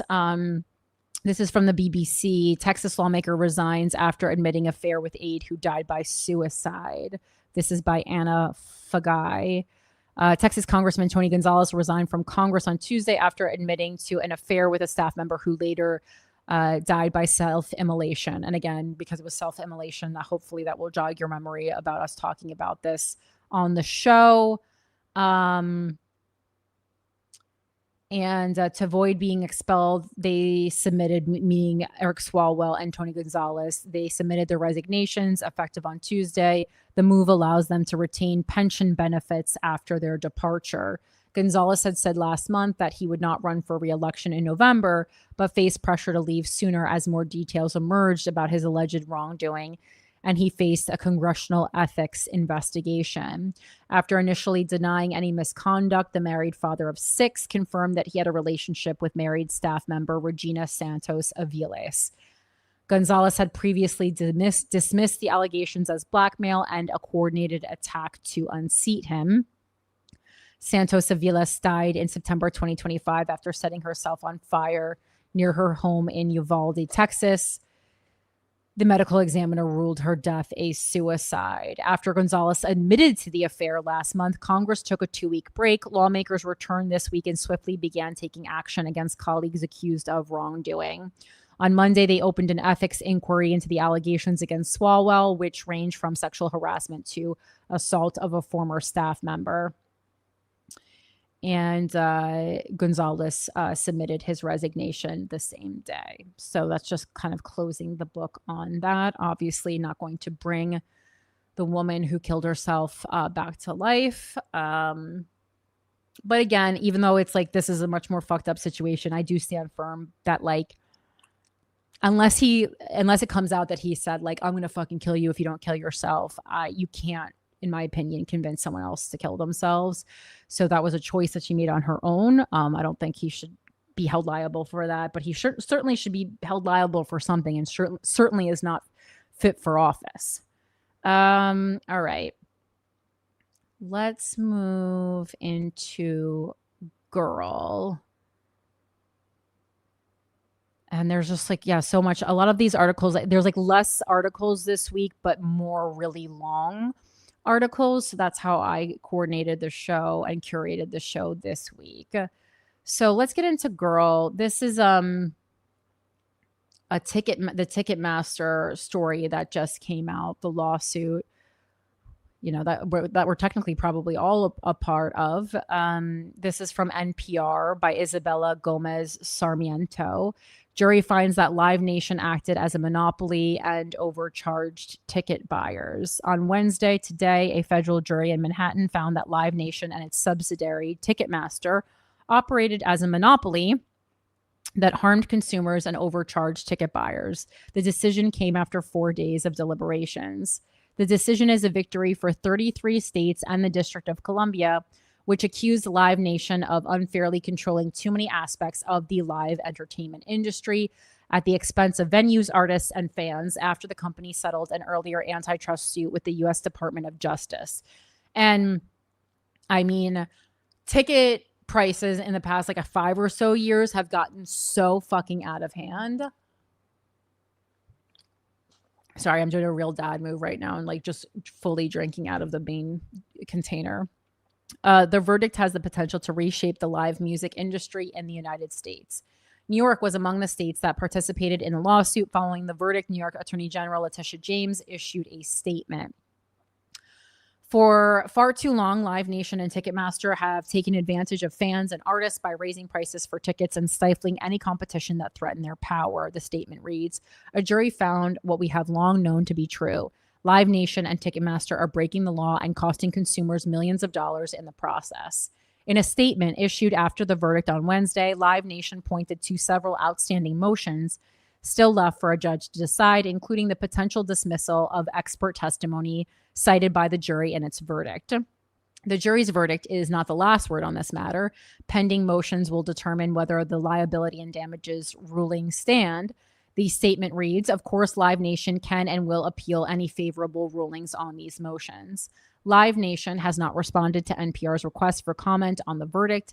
In past statements to NPR, the company has denied the claim that it operates a monopoly, stating that there's more competition in the marketplace than ever. Live Nation owns, manages, or works with hundreds of venues across the United States. In 2024, the Justice Department under the Biden administration filed a lawsuit accusing Live Nation of unfairly wielding its power over concert promotion, artist management, venue operations, and ticketing services to shut out competition in the industry. The DOJ contended that Ticketmaster controlled around 80% of concert ticketing in the primary marketplace, plus a growing share of the resale market. The District of Columbia and 39 states joined the government's case. Live Nation merged with Ticketmaster in 2010. Pearl Jam, Taylor Swift, The Cure, and Olivia Dean are among the artists who have criticized how Ticketmaster has handled concert sales. 1 week after the trial began in early March of this year, the Justice Department and several states reached a $280 million settlement with Live Nation. The company agreed to cap service fees at certain amphitheaters and also some concert venues and allow some concert venues greater flexibility over the promoters and ticket distributors with whom they choose to do business. Stephen Parker is head of the National Independent Venue Association, a member-based trade association advocating on behalf of live music venues. After news of the settlement, he told NPR that it was not significant enough to call a slap on the wrist. After the Justice Department settled its case, 33 states and the District of Columbia decided to move forward with a trial. Live Nation CEO Michael Rapino, who spent hours on the witness stand, denied accusations that his company engages in anti-competitive practices. In an email, University of Notre Dame law professor Roger Alford commended the states for seeing the antitrust trial through. This was a massive win for the state AGs and a historic miss for the DOJ, Alford wrote. The DOJ had the talent, the material, and the audience. It just lacked leadership with the courage to step on stage. After the jury reached a decision, U.S. District Judge Arun Subramanian ordered both parties to meet with each other and the United States to propose a schedule for the next steps, according to the Associated Press. So it's like, at least this kind of stuff is starting to get tackled, stuff that some artists and some politicians have been talking about for a long time. Like, even the fact that the Biden administration did act on this, I think is good, because so often we wait till things get so out of hand. And, this is something that I would file under, it doesn't seem like as big of a deal as rape or murder or all these other horrific things going on in the world, obviously. But when we talk about, politicians also making good on their promise to make the everyday lives of everyday people easier, this is certainly part of that. And, people deserve to have access to art, and, especially for people who aren't open to or can't afford mental health care. I would argue that access to the art is, a different way to help heal people. And I'm not just saying that because I'm an artist. I definitely credit in the times in my life that I have been going through the hardest things. Art, I got to be honest, has had just as much of a positive impact, if not more of a positive impact, than any mental health care I've received on my mental health. All right. So again, it just the theme is really like rape. I mean, whether it's raping your wallet or physically fucking being raped by a congressperson, I mean, absolutely rape. And to go along with that theme, the next story is about Rape Academy. This is from a couple weeks ago, but it really has picked up steam online in the past couple of days. And it's this a CNN as equals investigation. And it was from March 26th, exposing a global rape academy. And you probably heard of some sort of things like this, but this is like a comprehensive investigation that CNN did. In shocking group chats, men encourage one another to drug and assault their wives and swap tips on getting away with it. This is by Saskia Van Dorm, Cara Fox, Niam Kennedy, Eleanor Stubbs, and Marco Chacon. And this is the final part of a CNN as Equals series on gender inequality. So if you want to read other ones about it, you can go back and read that. But this is specifically about Rape Academy. The world and I think in a way kind of acts as a complementary piece to the Manosphere documentary, like more like a even scarier one, but like they do go hand in hand. The world was confronted by this form of internet-enabled abuse in 2024 during the mass rape and drugging trial of Dominique Pellicot and 50 other men in southern France. It was on a so-called dating website in a chat room called Without Her Knowledge that Pellicot was able to connect with dozens of other men to instigate the rape of his then wife, Giselle. While drugged unconscious by him, she was raped over 200 times by 70 men, not all of whom could be tracked down by police. The Pellicot case briefly shone a spotlight on this dark corner of the internet. But while Coco, the website involved, was shut down and public attention moved elsewhere, this behavior did not disappear. A months-long CNN as Equals investigation has uncovered a hidden online world where the commodification and amplification of sexual violence against women is flourishing. One porn site, motherless.com, is home to more than 20,000 videos of so-called sleep content uploaded by users with hundreds of thousands of views. The website, which had around 62 million visits in February alone and whose core audience is in the United States, describes itself as a moral-free file host where anything legal is hosted forever. The legality of some material posted is in serious doubt. So-called sleep content is categorized using descriptive tags such as hashtag passed out and hashtag I check. In these videos, men film themselves lifting the closed eyelids of women to show they are sleeping or sedated, with some eye check videos surpassing 50,000 views. Inside the motherless sleep community, first reported on by German investigative journalists Isabel Beer and Isabel Stroh, members trade advice on how to drug their partners. On the ZZZ chat group, which a motherless user had linked to and where we first met Piotr, they do the same. How do you say that name? Peter. Oh, yeah. It's like, what is it? German Peter? Polish Peter? Okay, so it's like it's Peter, but spelled Piotr, but I'm going to say Peter from now on because I was like, that's definitely not the way you say it. Okay. CNN is not providing the names and doses of the specific medicines the users said they employ. Good work. I'm actually surprised that they went that far to do it. And there's like a little chat bubbles here. User 1 says, been wanting to do this to my missus for ages. I can get blacked out, but sorry, I'm not saying blacked out like as in they're saying blacked out. It is censored. I can get information censored, but honestly, shit scared of overdose. User 2 says, always start low. You're thinking long game. So if first time ain't enough, up the dose. User 3 says, censored milliliter in a milkshake. She felt nauseous, so gave her a tablet of Imodium. Was censored. Did fuck her well, but she was not out enough and had no more censored on me. Wow. One motherless user claimed to be running a business selling and dispatching sleeping liquids to any address in the world. The man, who said he was based in Ceuta, a tiny Spanish exclave on the North African coast, said on his Telegram account that it would cost 150 euros, approximately 175 American dollars, for a bottle of the liquid that he said was tasteless and odorless. Your wife won't feel anything and won't remember anything, he said.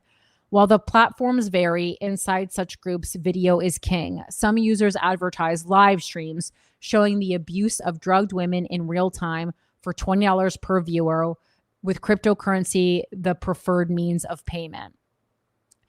Oh my God. And then this is more chat bubbles. CNN says, how were your streams going? Making any money? The user says, yeah, it went well. That night, 3 guys bought and I streamed my unconscious wife to them. CNN says, and did they direct you? The user says, they told me what to do and I did it. So basically the same thing, like that you would do if you were live streaming on OnlyFans, but only it's to not your own body and it's to someone that you drugged and then are sexually assaulting. Thank you. Another user who said he was based in West Africa shared a clip from a previous live stream that he said he'd done to entice us to his next. In it, a woman who he said was his sleeping wife could be heard snoring as he climbs on top of her. Then the clip ends. In Poland, the woman Peter said was his wife also appears to be unaware of what is happening to her. Chat bubbles from Peter. Peter says, I still have a few photos, but it's hard for me to put her to sleep. Men in these groups operate shielded by the anonymity of the internet, but they also find a sense of community and perverse camaraderie. So again, when we do not, and I'm not blaming this on everyone, but I mean, there is a deeper conversation about community here. That's something we've been talking about for weeks and weeks at this point politically.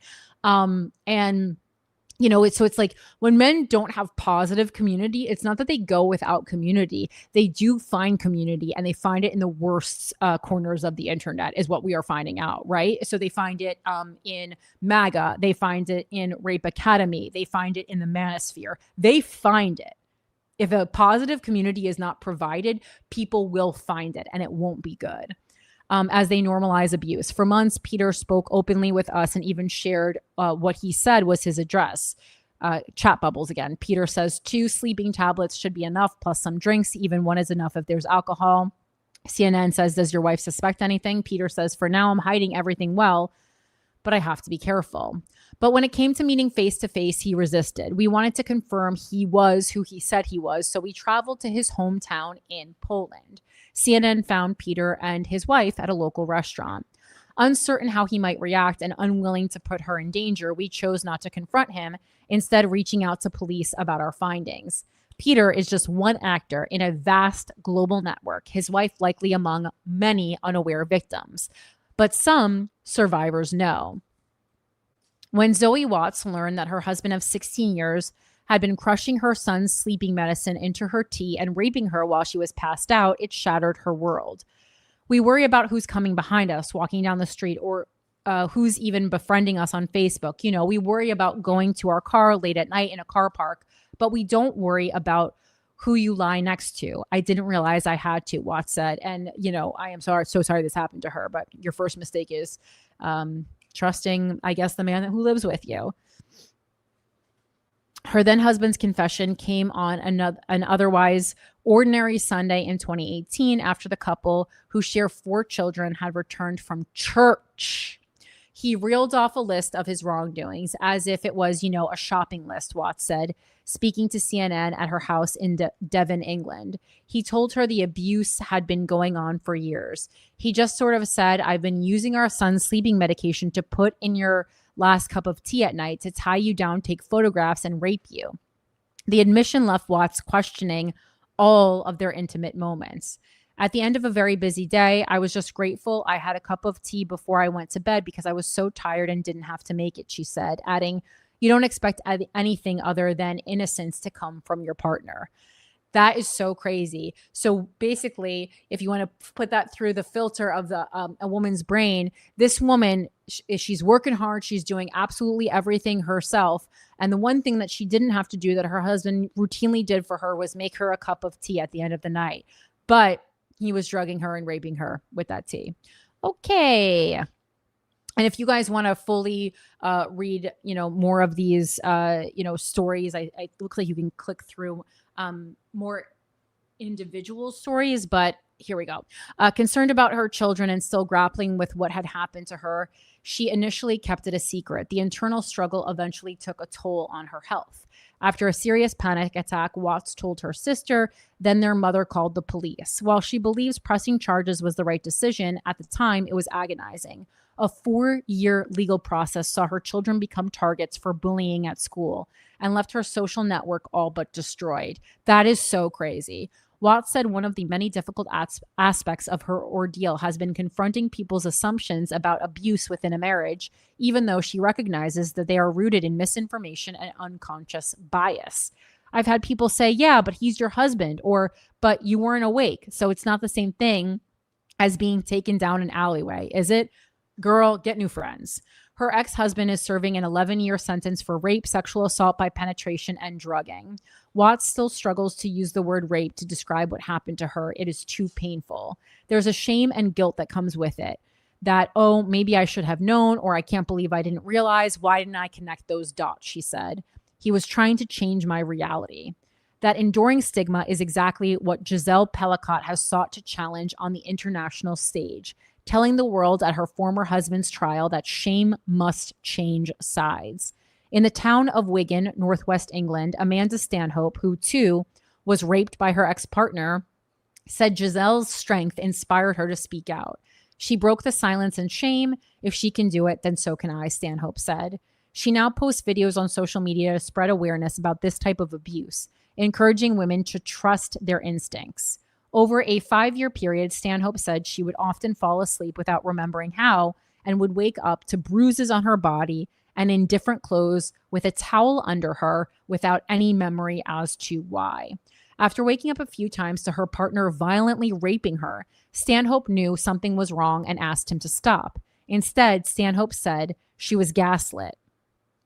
He would then turn on me and say, well, you're on too much medication. You must be imagining it. That didn't happen. You're mental. You're crazy, she said. So even though I felt 100% sure that something had happened, he was trying to change my reality, saying that it hadn't happened, even though the physical signs were there. With the support of her brother, Stanhope eventually went to the police. Her former partner was charged with rape and sexual assault. He took his own life before the case went to court. Honestly, good. Save everyone some time and money. Sharing her story is part of Stanhope's healing process, but the trauma has unequivocally changed her outlook. I see everyone as a potential predator, Stanhope said, adding, it took my innocence for people away. Let's see. Survivor Valentina, a mother of 2 who lives in northern Italy and who asked CNN to not use her real name, said she too has a hard time trusting anyone. I can't conceive of the fact that a woman could be treated like slaughterhouse meat. But in the end, that's what I was, Valentina said, reflecting on the horror of discovering videos that her husband of 20 years had filmed, showing him abusing her after he had drugged her with alcohol and sedatives. I was lucky to find the videos because truly it would have been a bit difficult to believe because I had no marks, she added. Valentina doesn't remember the abuse, but it left psychological scars. No matter how much you try to brush it off, it's always right there beside you. The experience you've had, she said, adding that it just takes a bed, a camera, a different scent to trigger her. She is seeing a psychologist to help her move through the trauma, but it still feels fresh. As much as I might be happy, smiling on the outside, then I come home, I still have to make friends with my nightmares, which are always just behind the door, she said. In 2021, Valentina's former husband was sentenced to 8 years in prison for multiple aggravated sexual assaults. Years later, she is still struggling to understand his motivation. Like Dominique Pellicott and Peter, Valentina said her husband was spending lots of time online, possibly seeking a self-education in rape. Some forms of pornography have long normalized violence against women as entertainment, with algorithms that favor extreme content further pushing exploitative material into the mainstream, experts say. Claire McGlynn, a law professor at Britain's Durham University and an expert on violence against women and girls, told CNN that the growing presence of voyeuristic material on mainstream porn sites glorifies abusive behaviors both on and offline. It's a problem that many men and many people in society aren't taking seriously enough, she said. For users within the online sleep porn community, the thrill of the abuse is not only in the act itself, but in the collective dynamics surrounding it, said Annabelle Montagna, a psychologist who assessed half of the men convicted in the Pellicott trial, including Dominique, who organized the crimes. Within these sites, there is also this notion of almost brotherhood, she said, adding that participants find themselves creating bonds that meet and reinforce their narcissistic needs. Sandrine Josso, a French lawmaker who, after being drugged by a former French senator, has campaigned to raise awareness about drug-facilitated sexual abuse, DFSA, called the groups Schools of Violence. I would even call them an online rape academy where every subject is taught. There are all the subjects and disciplines needed to become a good rapist or sexual predator, she said. And this is another chat bubble from a Z group user. It says, I hope I've helped in some way, my friend. Today and tomorrow are the best days to make it happen. Good luck to everyone. Meanwhile, the landscape of drug-facilitated assault is continuing to evolve, with perpetrators pivoting to more readily available prescription medicines that act quickly and leave little trace in the body compared to the date rape drugs of the past, making it harder for such cases to make their way to trial. U.S.-based sleep specialist Michelle Kramer-Borneman told CNN. And again, like thinking about Bill A101 here in New York, it's like, so imagine you're having dinner with your husband, right? You each have a glass of wine voluntarily. And then he serves you a second glass of wine with one of these like odorless, tasteless drugs in it, and then rapes you, live streams it.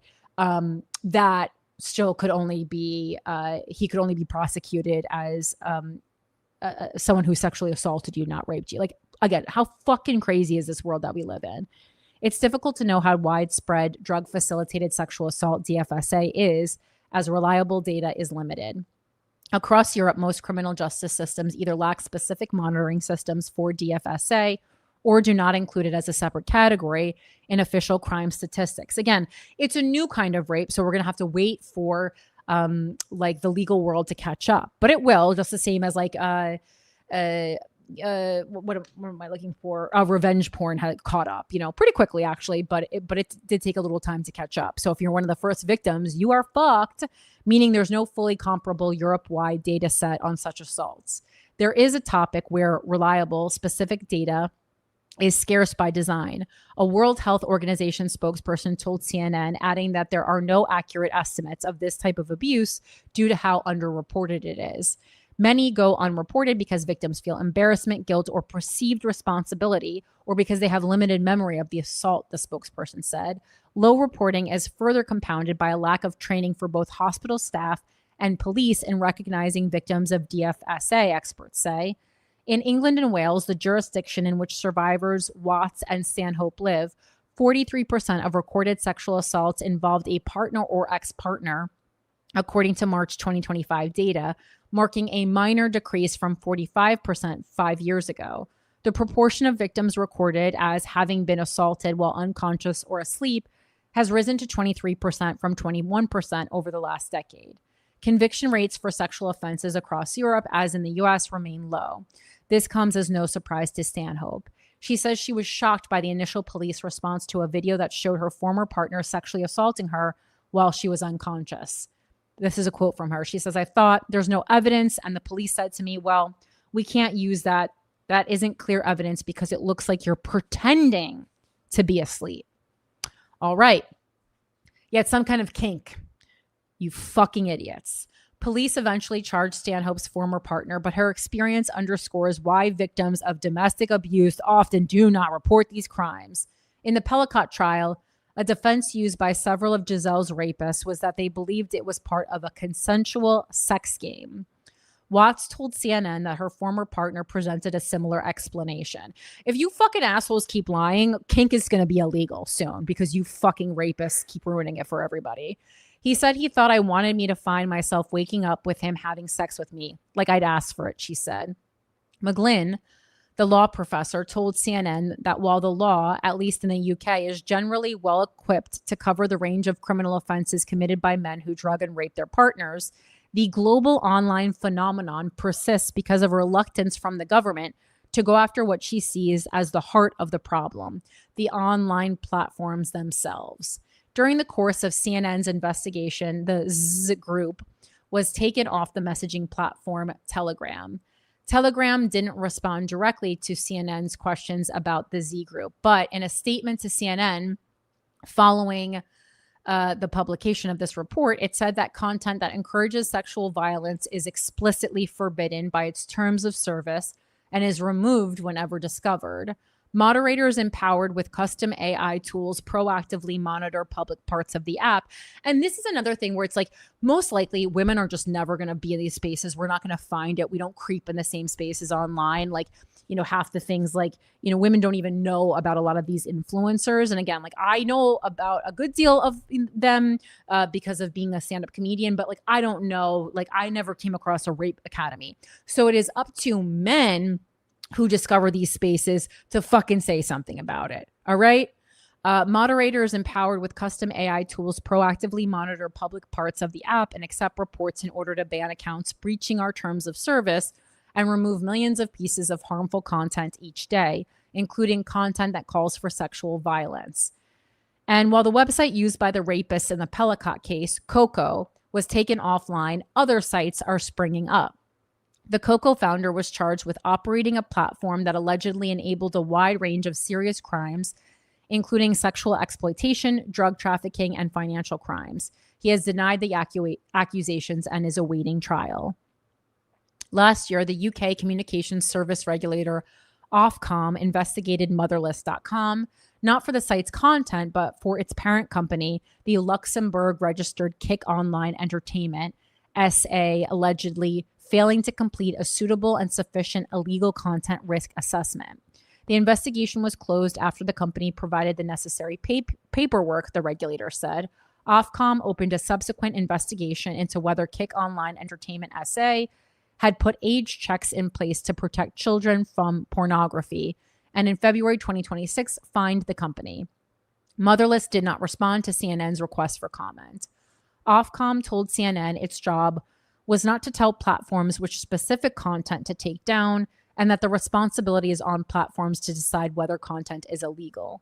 Motherless has avoided being targeted for the type of content posted on its site due to U.S. safe harbor protections that largely shield platform owners from direct liability for their users' uploads. This creates spaces where men like Pellicott can operate behind a veil of anonymity, their abuses too often invisible, despite being plotted in plain sight. Well, it's unclear what's next for Peter. The online communities he inhabited live on. So fucking wild. Again, just like I know a lot of you followed that Pellicott case. We talked about it extensively. And, it's like, okay, that didn't stop it. That was just one of so many things happening online. And, this is just a new type of way to abuse women. And you know what? It's been like 30 seconds since a new one was created. So I was hoping they would come out with something new. All right. What else are we going to talk about? Let's see where we are in the show. We're at 2 hours. Okay. I think we're going to do, we'll talk about Trump as Jesus, and then we'll go on to some international news to close out the show, because there's a lot going on internationally that I think is important. And then obviously someone, kind of tried to kill Sam Altman, but people would have probably liked that. It would have been another Free Luigi moment. So this is from Slate. Slate is my other news source that was really bringing it this week. It was all about the cut on Slate this week. And so as we know, Trump posted an AI picture of himself as Jesus Christ. And it shocked many on the left, but this was finally what got some people to leave MAGA. And a lot of people on the left was like, you didn't care about anything else. This is what you cared about. My response is, I don't care what gets you out of MAGA as long as something does. So if it was him posting an AI picture of himself as Jesus Christ, great. Love it. Slate, it says, it turns out the president can't get away with insulting the Pope and portraying himself as Jesus. At least he can't anymore. This is by Molly Olmstead.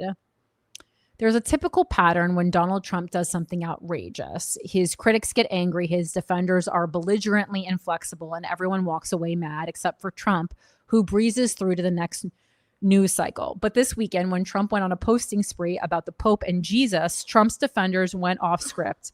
Instead of taking a stance of trollish defiance, they condemned the president.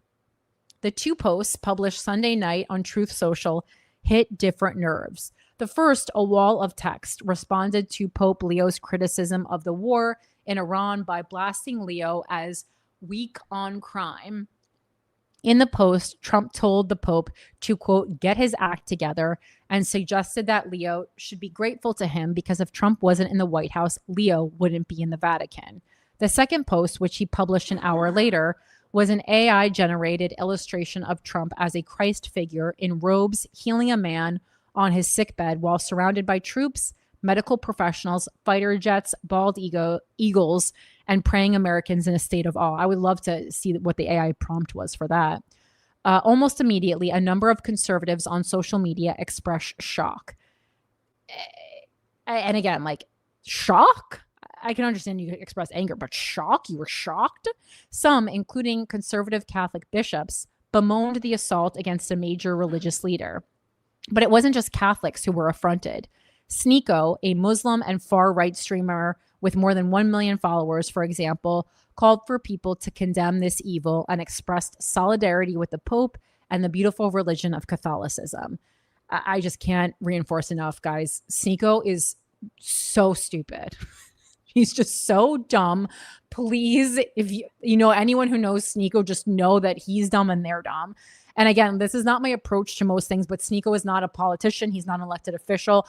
And so I think it's well within, I don't think it's like a liberal, I'm better than you thing. It's just watch any of his videos. The guy's a fucking idiot. Yeah. And he got punched today. Good. And I was happy. But most of who punched him? A random guy? Good. I wish it was a woman, but other than that, I love it. Because again, not political violence. He's just a fucking streamer. But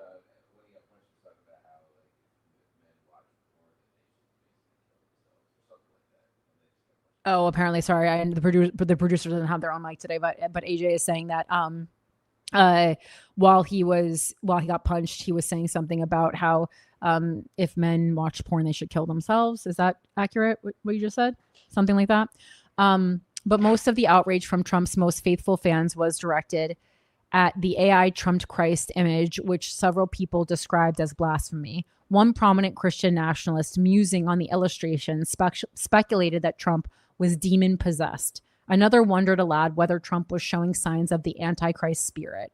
Riley Gaines, the anti-trans activist, expressed bewilderment. Seriously, I cannot understand why he'd post that, she wrote.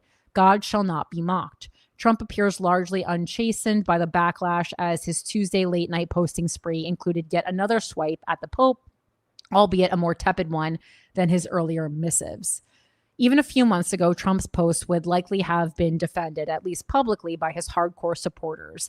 He once before put out an AI-generated image of himself as Pope, and that incident was largely laughed off. He also has shared photos of Jesus guiding his legal defenses and compared himself to persecuted Christ. If there was any MAGA condemnation that followed, it wasn't widespread enough to get that much attention. But this time has been different. And the intensity of the backlash to Trump's post shows just how much Trump has failed to keep up with new political realities. For many years, observers of American evangelical Christianity marveled at white evangelicals' unflinching devotion to the philandering, vulgar politician. When Trump bragged that he could shoot someone in the middle of Fifth Avenue and not lose voters, it seemed he was stating a kind of law of the universe. It didn't matter that Trump had clearly never cracked open a Bible himself.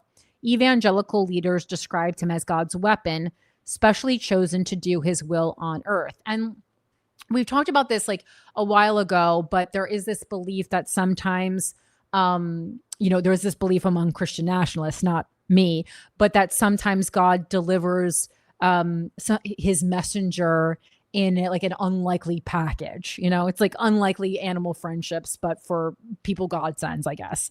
The failed assassination attempts seemed to wipe away any lingering doubt, and Trump himself embraced the idea that he had been saved by God to enact his agenda.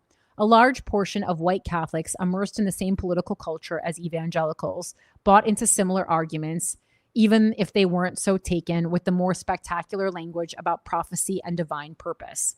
But recent events have shaken this religious loyalty. Most white evangelicals applauded the aggressive deportations campaign, but some Christians grew uneasy with immigration and customs enforcement's willingness to conduct raids at churches or rough up people in clerical collars. More notably, the Trump administration's ongoing support of Israel has caused an anti-Zionist faction of the Christian right to peel off from the MAGA movement. When Trump launched his war against Iran, that faction expanded. Some Christian leaders began to resent Defense Secretary Pete Hegseth's invocation of religious purpose or divine favor in the assault on Iran, while some Christian entities, such as the Catholic Church, have a more straightforward religious opposition to the war itself. Trump's own complacency in appeasing his religious allies doesn't help. On Easter Sunday, the holiest day of the year in Christianity, Trump not only didn't attend any kind of church service, he also posted a threat against Iran on social media that included an expletive, invoked hell, and concluded with a snarky praise be to Allah. They're not like that. It's not just that Trump's base is unwavering. It appears that Trump has also misunderstood just how much the politics of American Catholicism has changed over the years. Essentially, while an attack on the previous pontiff might have gone over just fine with American conservatives, attacking the current one is a bit more fraught, even for Trump. American Catholic politics under Pope Leo look quite different from the politics in the later part of Pope Francis's papacy, which spanned Trump's first term. When Trump was first elected, Francis had been pope a few years, and he had already managed to alienate the traditionalist portion of the American church, which leans much more conservative than the church in Europe. Over the course of Trump's first term and the Biden presidency, U.S. bishops became increasingly willing to express dissent against the Vatican as Pope Francis grew less and less tolerant of what he saw as narrow-mindedness among those who only cared about condemning sexual sins. At the lowest point of the U.S.-Vatican relationship, a president's post-blasting Francis would have still frustrated regular Catholics, as Francis always enjoyed public favor, but there would have been a number of Catholic clergy and high-profile traditionalists similar to Vice President J.D. Vance secretly cheering him on. Pope Leo, on the other hand, hasn't built up such ill will among elite Catholics in the U.S. Leo is a new pope, but he's also a more cautious one. He has repaired some of the rifts from Francis's conflict with the traditionalists, and many conservative Catholics have taken a wait-and-see view in the new era. Plus, Leo is the American Pope, a source of pride and excitement for many American Catholics. If Trump thinks of these men as interchangeable, he's failing to understand the political risks of fighting the Catholic Church. And it's not just the figure at the top that changes the dynamics. Catholicism is hot right now, at least in media coverage. And like online, we know in these online spaces, especially for like men, it's like cool to be religious again in many spaces. While many and I would say in all spaces, like, right, so religion is just kind of back, right? So on the right, it is things more like Catholicism, Christianity, that side of stuff. But think of Islam. Islam is very hot right now. It's hot on the left for sure, but it is hot. And then Judaism just not really hot anywhere. While many scholars have pointed out that Catholicism is not itself seeing any kind of population level resurgence, there is definitely a small number of young traditionalists who are converting, drawn to the formality of worship and the ancient traditions. Again, this trend isn't one that would make any kind of difference for the overall church, but it is worth noting the influencers and pundits driving this trend to have a stronger affinity for the institution than the moral, casual cradle Catholics. And given that the Trump administration has come to rely heavily on new media for its campaigns, offending those Catholic influencers seems like an unwise strategy. Still, the most heated backlash undeniably came in response to the AI-generated Trump as Jesus illustration. Protestants with little interest in defending Catholics leapt to accuse Trump of insulting his Christian followers. And that response, coming from his previously most devoted followers, can only be explained by one harsh reality for Trump. He is no longer invincible. Trump's decision to go to war with Iran has been so unpopular that even on platforms as sycophantic as Truth Social, die-hard Trump supporters have begun expressing their dismay and disappointment in the president. Prominent conservatives who may have previously bit their tongues for fear of public backlash felt safe to label Trump a blasphemer or an idiot. Trump, in a sign of how taken aback he was by the response, deleted the post. This is rare for him. He hasn't deleted a post since he shared a racist video depicting the Obamas as apes. And again, like just like reading that sentence, like we all know what happened, but like, can we even believe that? Like that's a sentence I'm reading about the president of the United States of America? Crazy. This time he tried to defend himself by arguing he thought his depiction was of a doctor healing someone, not Jesus. Most of his defenders found this argument to be feeble. It's possible Trump believed he could say whatever he wanted because he thought he had secured loyalty from all Christians for good. His most ardent fans have often described him as a Messiah-like figure based on his success in building a court that overturned Roe v. Wade and on his explicit favoring of conservative Christian institutions. It's possible some of the loudest or most well-placed Messiah seers may have given Trump a skewed understanding of Christian attitudes, but not every version of Christianity fuses so easily with Trump fanaticism. And now that he's no longer politically bulletproof, thanks to the fractures within the MAGA movement and the boiling frustration over the war, Trump may have to finally adjust to this new reality. After a decade of blind white evangelical loyalty, he can't simply expect universal Christian favor, regardless of how blasphemous he gets. So that's kind of a God watch as well. They're obviously, oh, hello, Alfred, being such a good boy. Being such a good boy. And now this is like a could be worse international to close out. There's a couple stories here. First, really wanted to quickly just shout out isn't the right thing, but just wanted to mention, put a pin in the fact that Peru recently had a presidential election with 35 candidates, a ton of corruption going on over there, and they're still in the midst of a ballot count. So put a pin in Peru. We'll get back to that. Second election that happened this week that was of note was the Hungarian election, right? And so I had a New York Times article. I think this is a little lengthy, though. We can do something shorter, but I think I would be remiss not to say something about it. Okay, we can go to this political article instead. I'll get this up for you, AJ. 1 second. So it's going to be what's under Hungarian election on the dock now, the Politico article. We're going to move to that. So Orbán's defeat shows what Trump's opponents keep doing wrong. The Hungarian election was a setback for MAGA, but the winner's campaign should be a wake-up call for Trump's opponents. The defeat of Hungary's Prime Minister, Viktor Orbán, should deliver a sharp jolt to one of America's two major political parties. Oddly, it's not the Republicans, deeply invested though they were in Orbán as a fellow traveler. There is no question that Orbán's downfall is a loss for MAGA-style politics, and he was residing over Hungary for like 16 years, I believe. And a reminder that even a developed system of so-called illiberal democracy has its limits. President Donald Trump and Vice President J.D. Vance committed personal credibility and political capital to sustaining Orbánism, including by dispatching Vance to campaign for the premier in the final days of the election. The outcome is a setback for the White House and a humiliation for its best friend in Europe. But the sharpest message from Budapest should be for the Democrats, strange as that may sound. This is because Orbán's ouster represents a new triumph for a particular brand of disruptive politics, one defined by reformist candidates who launch new parties and blow up old ones, winning elections by rendering traditional political structures obsolete. Hungary's Peter Magyar, the leader of the anti-Orbán Tisza party, is the latest victor in this mold. There is no equivalent figure among Trump's American opponents. And I kind of just like love that they was like, this is anti-Orbán, you know?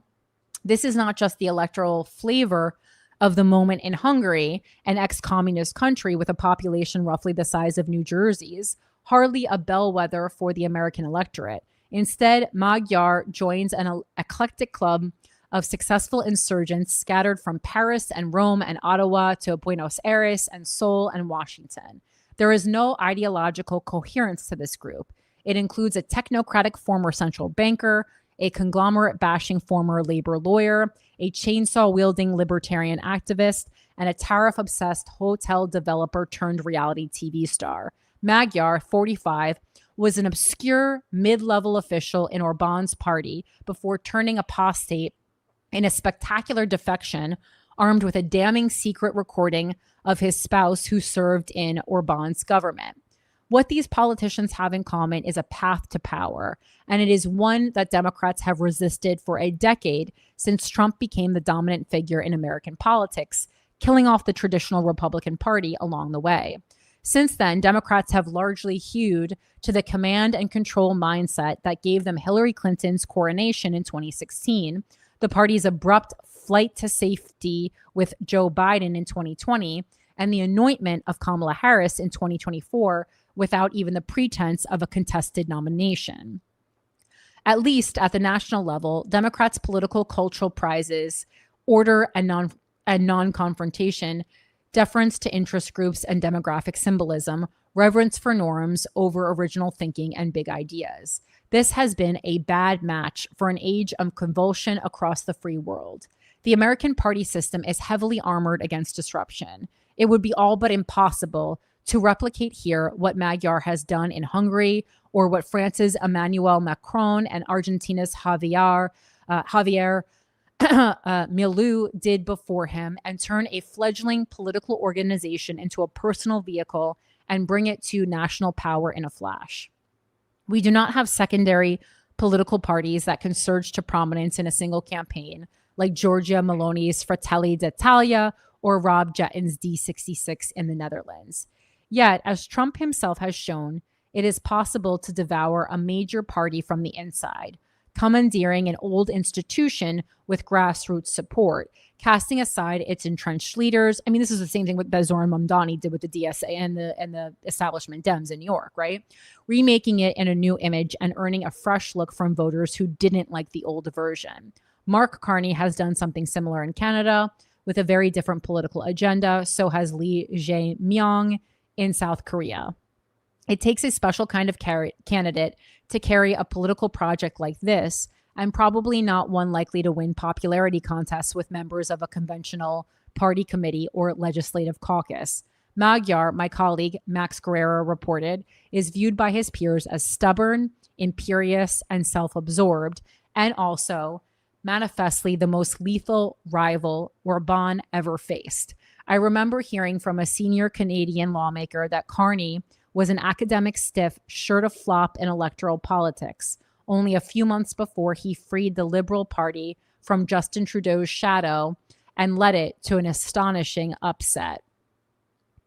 If Democrats want to take the hint, they'll give a closer look to the leaders frustrating their peers in Washington and defying their home state political bosses, and less time measuring the applause meter at various special interest conventions and donor retreats.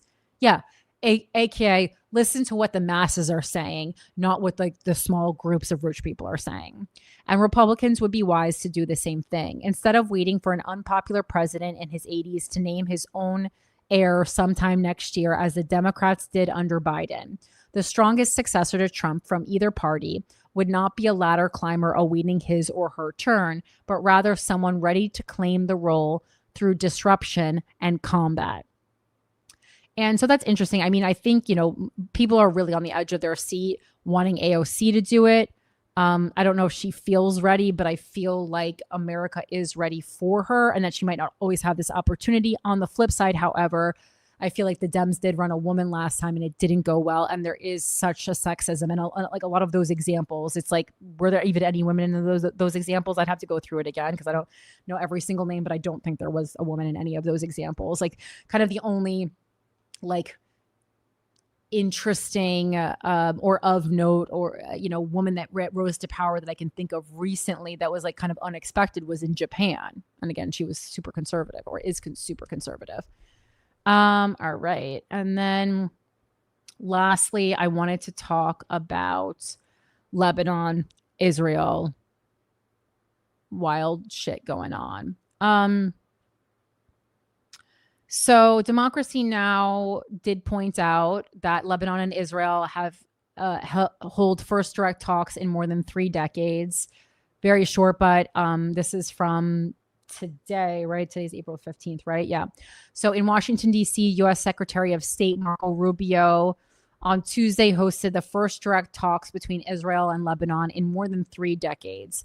Hezbollah, which was not a party to the talks, made it clear it will not abide by any agreement that results from the negotiations. Meanwhile, Israeli forces continued to bombard towns in southern Lebanon today, according to Lebanese state media. Several people were killed in a strike in the coastal town of Ansariya. According to Lebanon's health ministry, Israeli attacks have killed over 2,100 people, wounding nearly 7,000. Over 1 million Lebanese have been displaced, while the World Food Program warns of a spiraling hunger crisis in the region. So, on track to very similar playbook to the Gaza playbook so far. I wanted to end today. Well, additionally, if you wanted to look into, there's been a lot of talk about sex crimes that were committed on October 7th by Palestinian individuals, but now the Middle East Eye, which I looked up, and it is reputable. Obviously, it's very pro-Palestine, but I think we could assess that. This is from April 11th by Catherine Hurst. And the title to this was "I Wished for Death," which is what got my attention. Sexual violence in Israel's prisons is an organized state policy. Palestinian testimonies reveal how sexual violence, including rape using objects and dogs, is approved by highest levels of Israeli leadership. And I'm going to read the whole thing, but again, this is just really on theme with everything that we're talking about today. So I thought it would not be right for me not to include international. Well, I mean, we already talked about international stories of rape, but stories of Palestinian rape. One former detainee, a 42-year-old woman from North Gaza who was held in the notorious Sid Tayman detention center, said she was bound naked to a metal table and repeatedly raped by 2 masked soldiers over the course of 2 days. She recalled that she was left shackled, naked, and bleeding throughout the night before the soldiers returned the next day to continue raping her. She said she wished for death and likened her experience to another genocide behind walls. This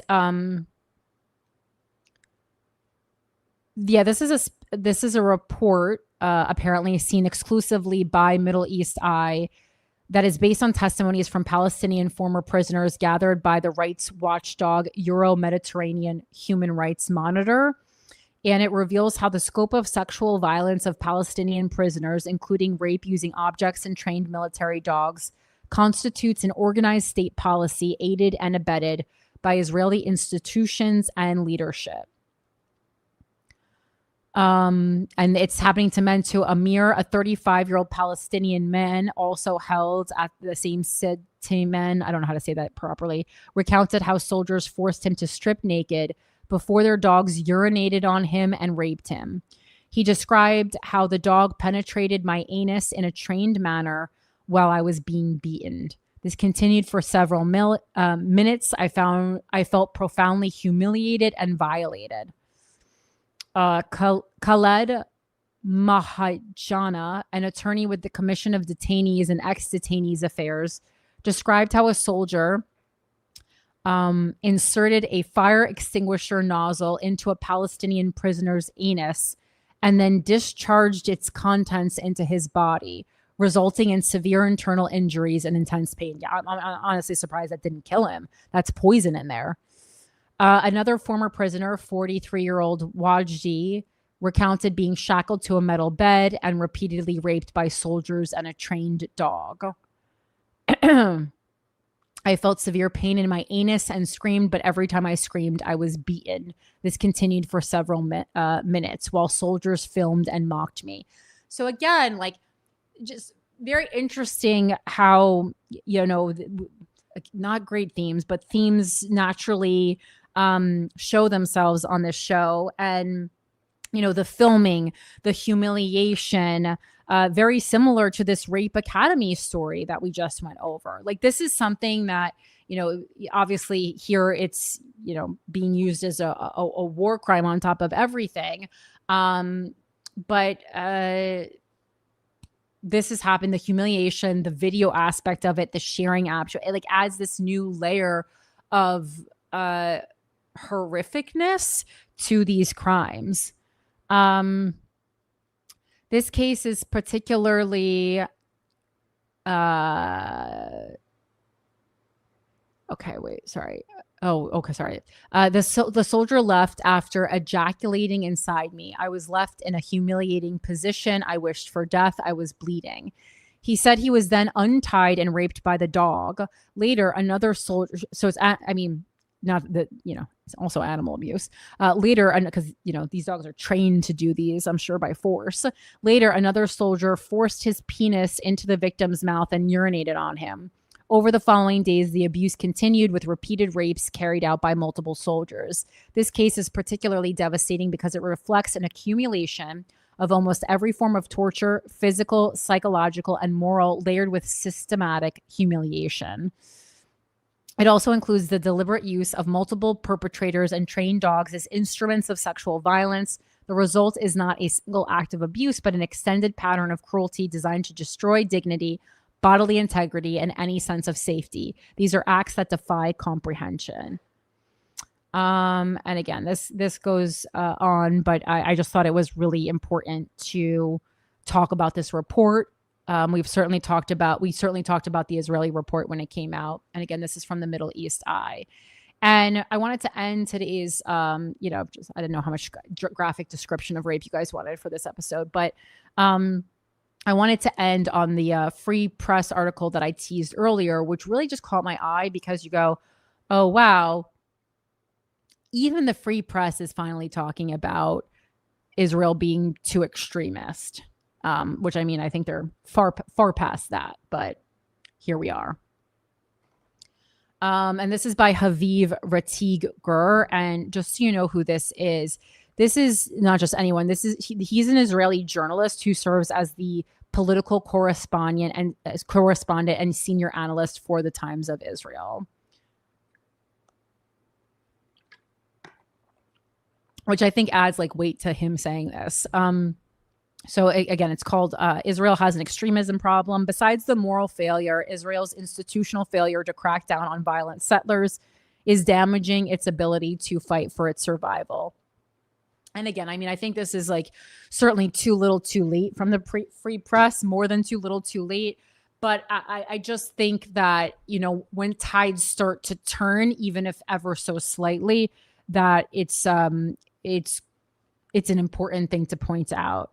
All right. So it starts out, if you've been following the news out of the Middle East, you've likely noticed one phrase surfacing again and again: Israeli settlers. The term refers to Israeli citizens living across the Green Line in territories whose status remains disputed. Relations between Israelis and Palestinians there have long been strained, but recently intensified.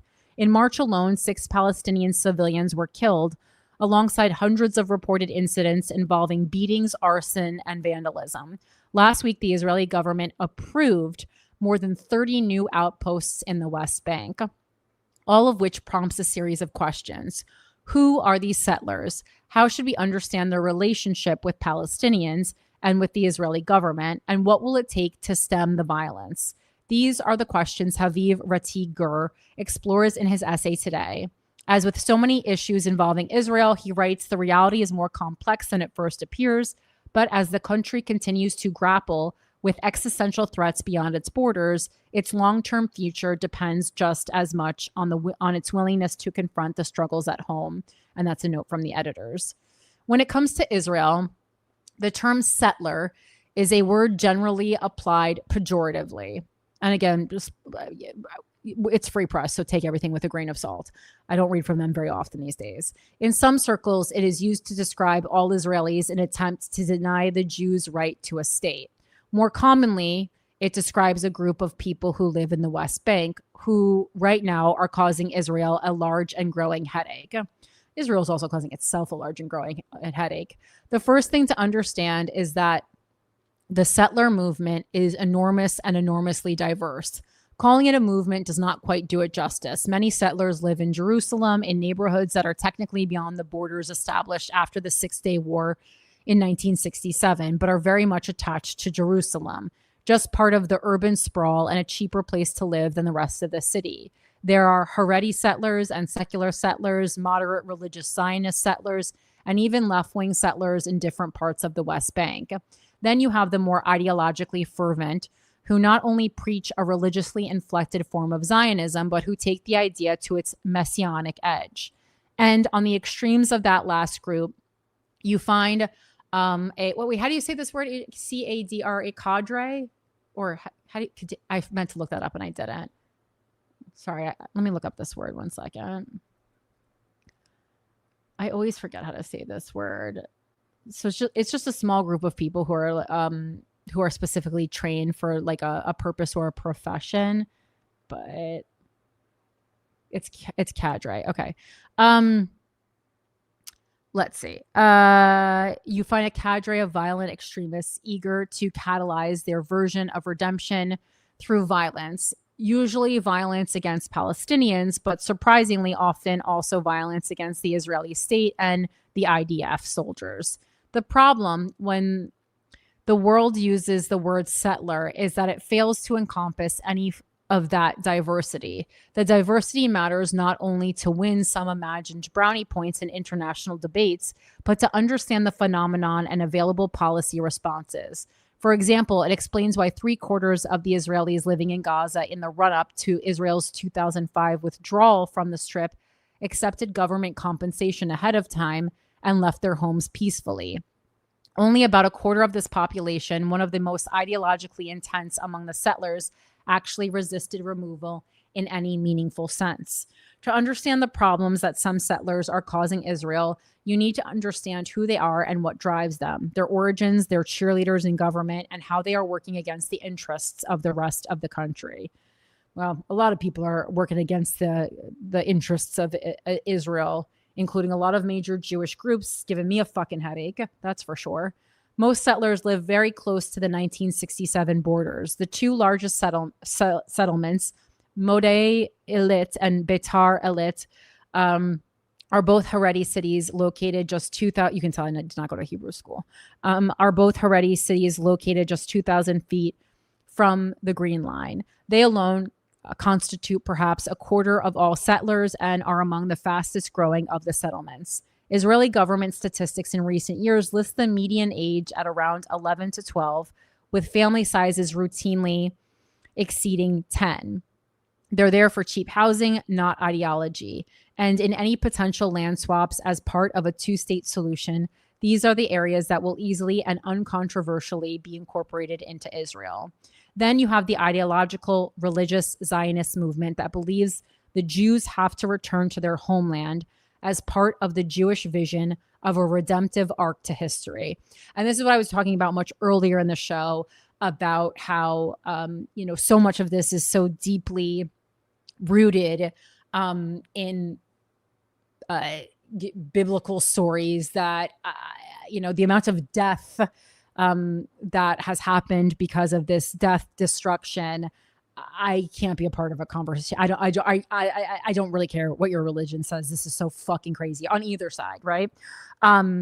This tradition sees the land as a nahala, a Hebrew word from the same root as mitanel or settler that describes a sacred inheritance. This is an understanding of the land shared by many Israelis, the homeland, the motherland, the only home Jews have ever truly had, the only place where they have ever been able to transform themselves from history's objects to its subjects. This is a powerful idea, though many Israelis historically have nevertheless been willing to give up tracts of this homeland in order to win the long-sought separation from the Palestinians into two distinct and independent polities. But for the most fervent believers in the land's significance as a religious inheritance, surrendering any part of it is anathema. a desecration and betrayal of God's own plan for history.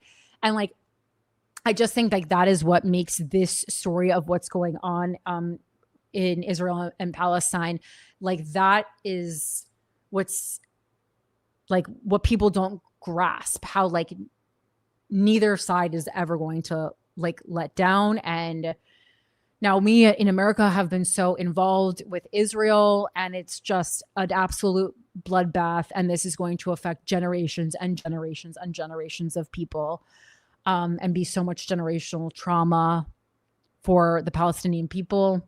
And so members of this religiously more intense and specifically Messianic Zionist movement built many of their villages and towns in between major Palestinian population centers with the specific purpose of physically preventing the possibility that a contiguous Palestinian state could be formed in the highlands of the biblical heartland of Judea and Samaria, known to most of the world as the West Bank.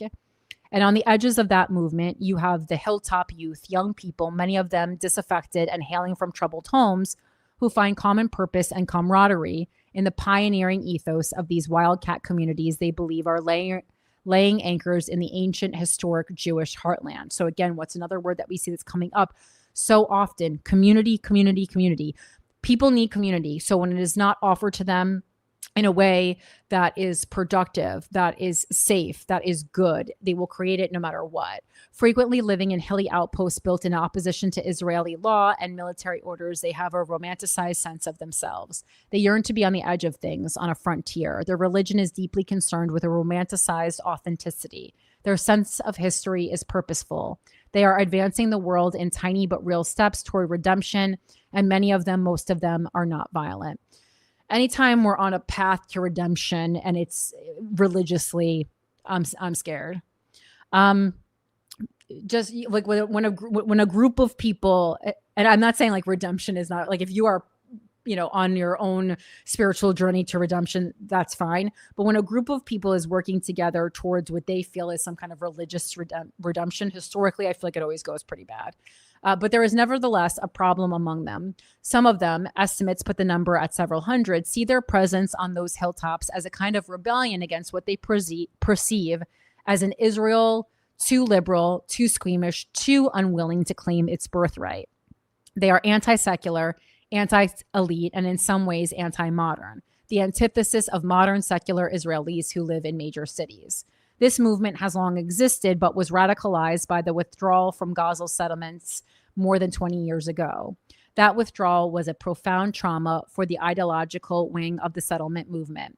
Ariel Sharon, the prime minister at the time, didn't declare before his election in 2003 that he was going to take such a dramatic step. He hailed from Israel's largest right-wing party, Likud, and most of his voters probably would have balked at such a withdrawal had they been presented with one before the election. Yet Sharon, elected on those right-wing votes, carried it out anyway. And so many of those settlers felt he hijacked his premiership against the wishes of the very people who got him into office. Okay, so like Trump, he's just going to get in office and do whatever the fuck he wants to do. But Trump, I think, it actually gave more of like a template of what he was going to do in Project 2025. They protested sometimes very dramatically and were met with aggressive police responses. It was a moment that the religious Zionists believed would split the country and threaten to divide Israel. However, the deeper trauma came not from, and what I think is interesting about this article, among other things, is like it just shows the tension, the hatred, the disagreement in the area, not just between Palestinians and Israelis, but among different types of people in Israel, right? However, the deeper trauma came not from such a split, but from the realization that most of Israel supported the withdrawal from Gaza. Indeed, in the 2006 election, many Likud voters switched to support Ehud Olmert of the Kadima party, even after he'd revealed his plan to withdraw from most of the West Bank. The religious Zionist world, the redemptionist branch of Zionism, which had always believed itself to be at the heart of Israeli public life, discovered that on the question of territorial withdrawals, on its most burning and defining issue, it was a marginal player in the broader sweep of Israeli public life. A lot of the people today who have pulled the settlement movement and Israeli right-wingers farther to the right cut their teeth in this movement. Many of those behind the 2023 judicial reform movement to limit the Israeli Supreme Court's authority were people whose families were kicked out of Gaza by Sharon, and remember how that same court approved not only the disengagement, but also the temporary imprisonment of protesters without trial to allow the removal to take place peacefully. These experiences radicalized many of them against the court, and the numbers of the Hilltop youth began to grow out of that trauma. After October 7th, as the weight of the war was felt by every part of Israeli society, the public's attention was on more immediate and existential concerns than the extremist edges of the settlement movement. In the relative political safety created by this inattentiveness, and also, of course, with the implicit support of the most far right of Israeli political leaders, Police Minister Itamar Ben-Gvir, the violent elements of the movement launched a series of violent attacks, usually against nearby Palestinian villages. This is a contested point among Israelis. Some argue that the violence was either in response to Palestinian attacks or that news of it was mere propaganda pushed by Palestinian activists. And indeed, some claims of extremist Israeli violence have turned out to be more complicated cases of tit-for-tat attacks and general lawlessness. Some have turned out to be entirely fake. And again, I think a problem with this region is that there is propaganda from both sides. I mean, every government and every place, I think, releases their own forms of propaganda.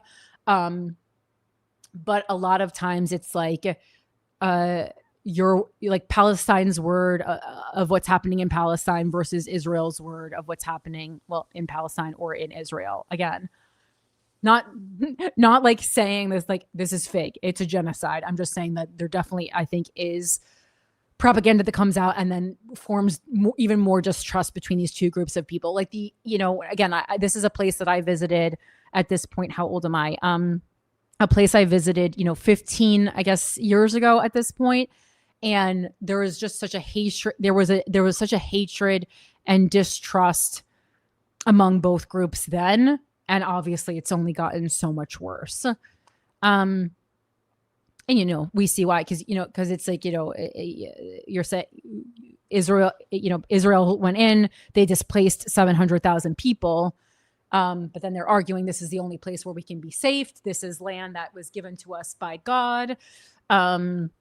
They like to say that they could not live there peacefully unless they, keep soldiers watching over Palestinian people in their open air prison. Like, it's just, I don't see how.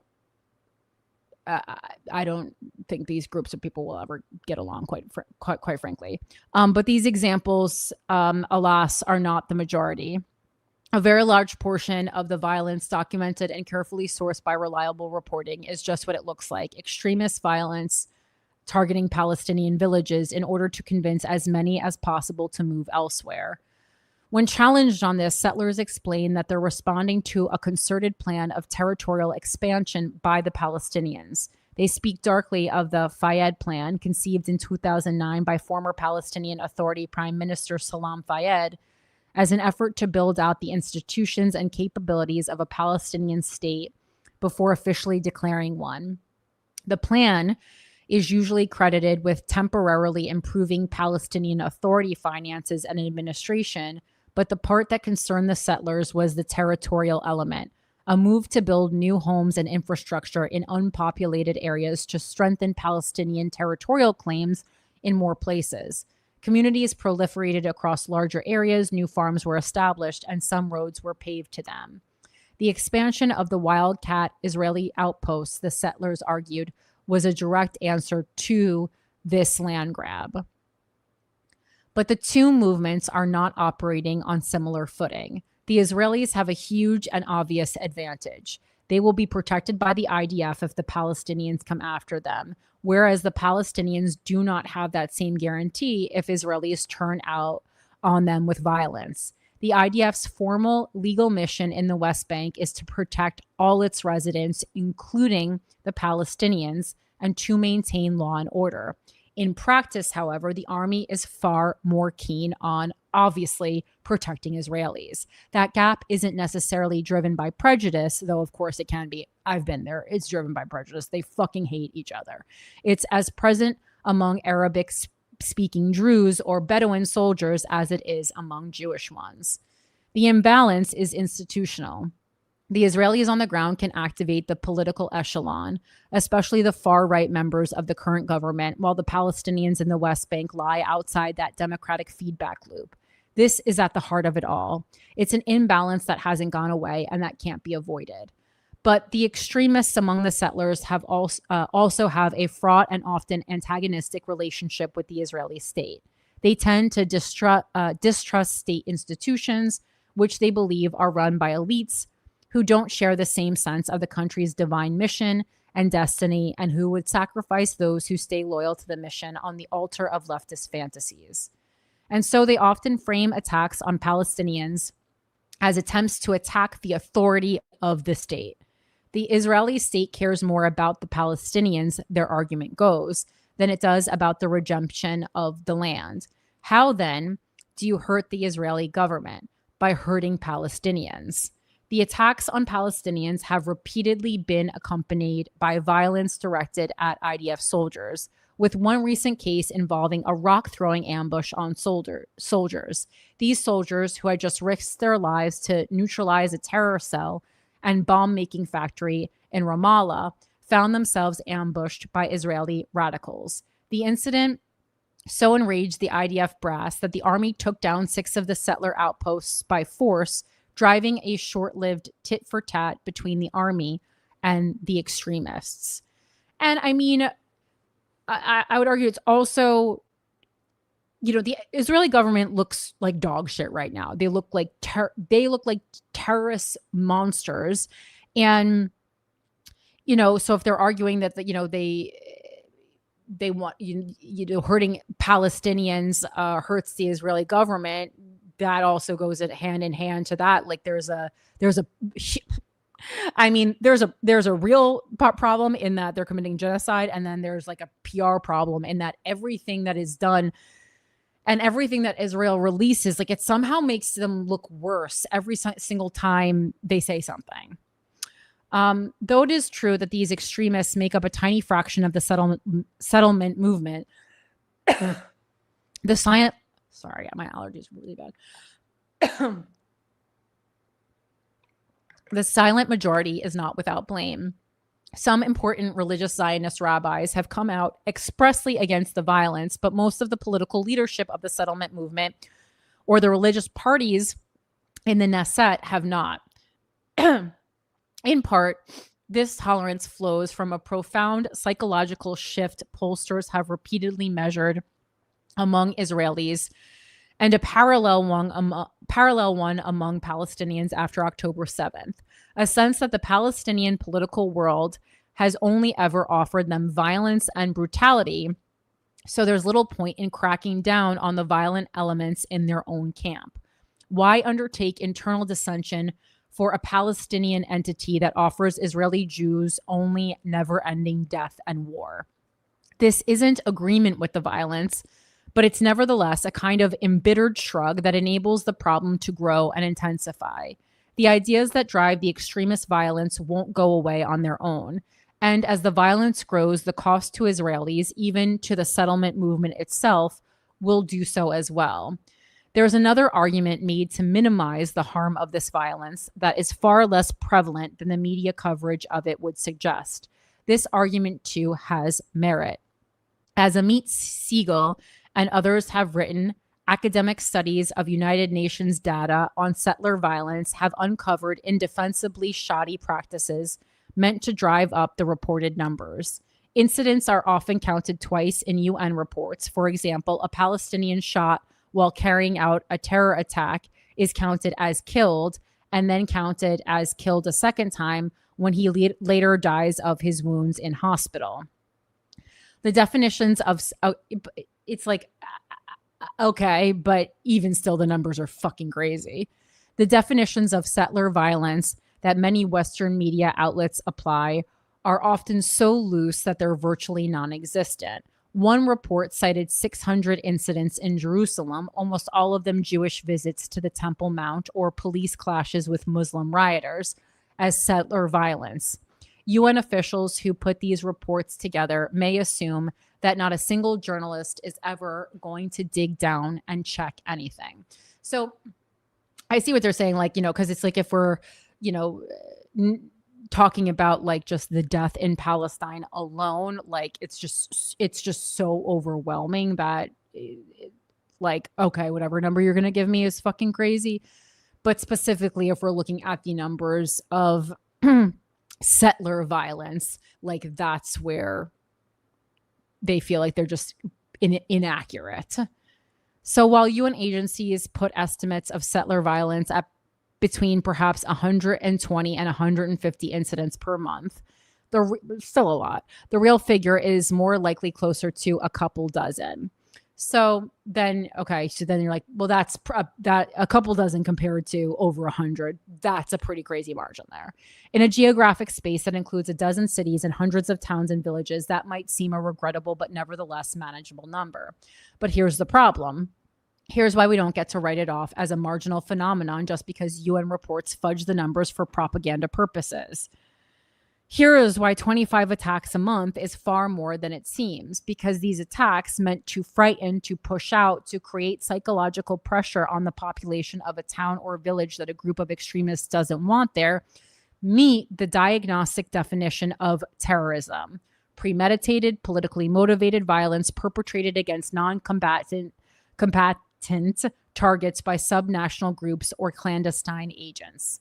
Israelis know from long experience that it doesn't take many terror attacks to create a powerful psychological and political effect on millions of people. A dozen can be enough.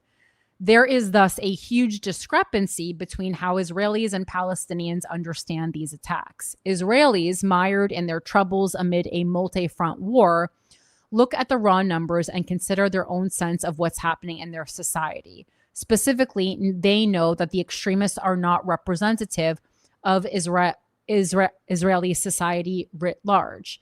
And so they tend to minimize and compartmentalize the phenomenon as a troubling, but nevertheless marginal part of a larger troubled period from which none have been spared. But the effect on Palestinians is much larger than the hard numbers suggest. The expectation of further violence is widespread among Palestinians, especially in areas where the extremists operate, so continuously living in fear. So why can't the government stop it, even when the ongoing reports of the violence continue to harm Israel's standing, even amongst its friends, even when Trump administration officials have reportedly called Israel out on the issue? The answer is simple: politics. Benjamin Netanyahu's coalition depends on the votes of the Bezalel Smotrich's religious Zionist party, which doesn't openly support the violence, but does support the outposts from which a great deal of the violence emanates. So it's like, we don't support it, but we're also not trying to stop it actively. And it depends too on Itamar Ben-Gvir's party, the furthest right you can get in Israeli politics. Ben-Gvir, who serves as the minister in charge of the police, was in his youth convicted of incitement to racism and belonging to a proscribed terror organization, that of the extremist Rabbi Meir Kahan.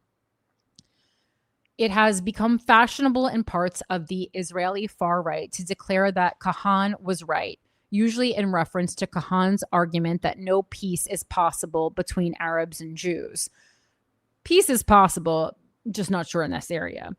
However, Kahan is primarily known for his skepticism about Arab intentions toward Israel, but for an explicitly and virulently racist strand of politics.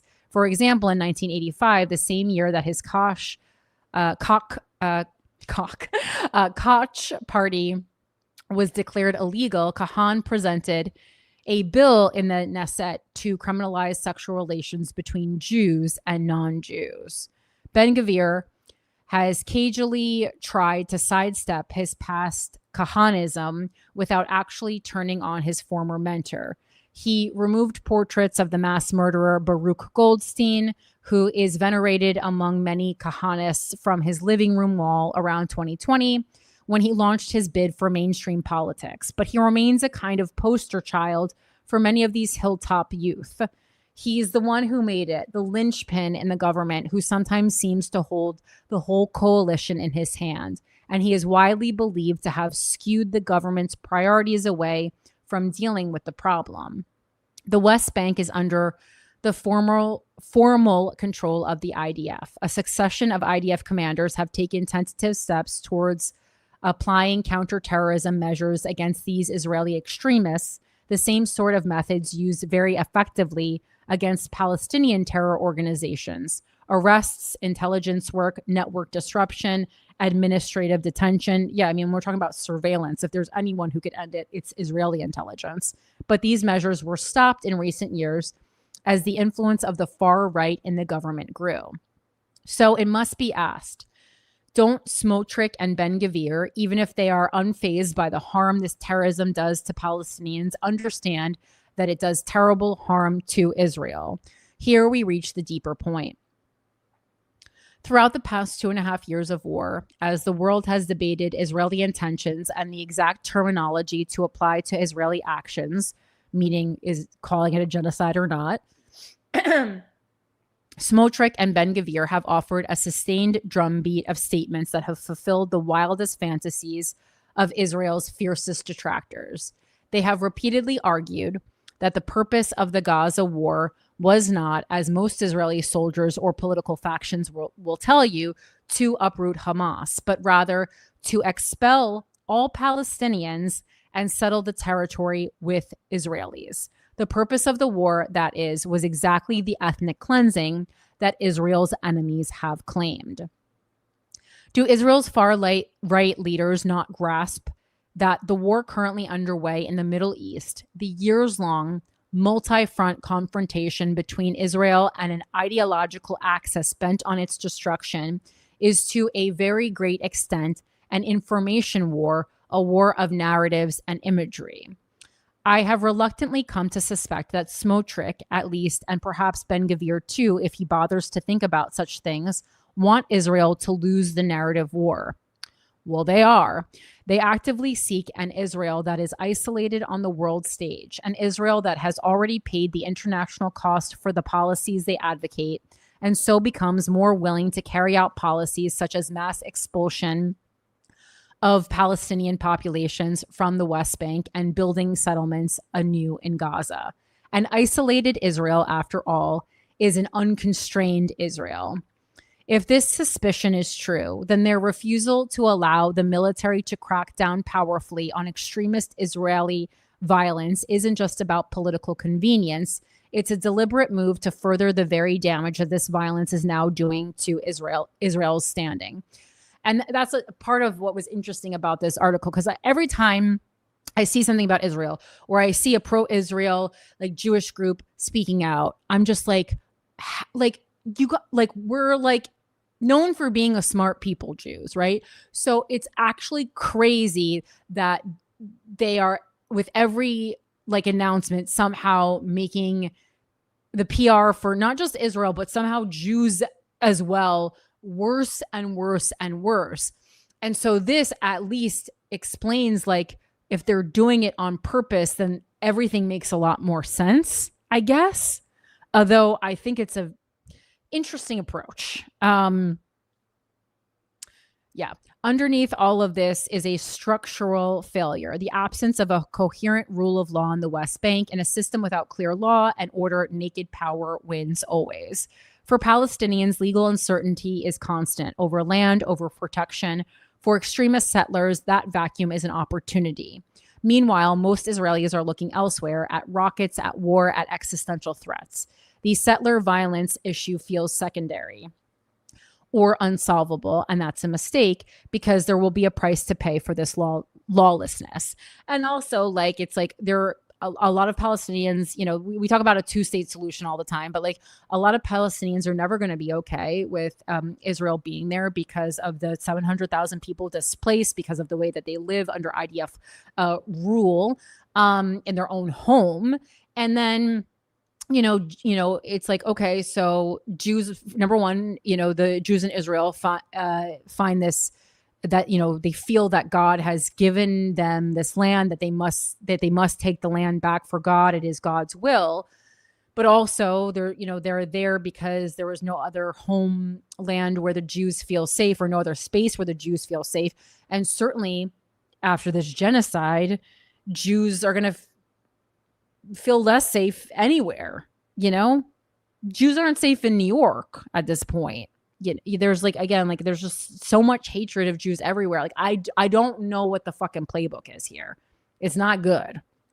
It's so frustrating.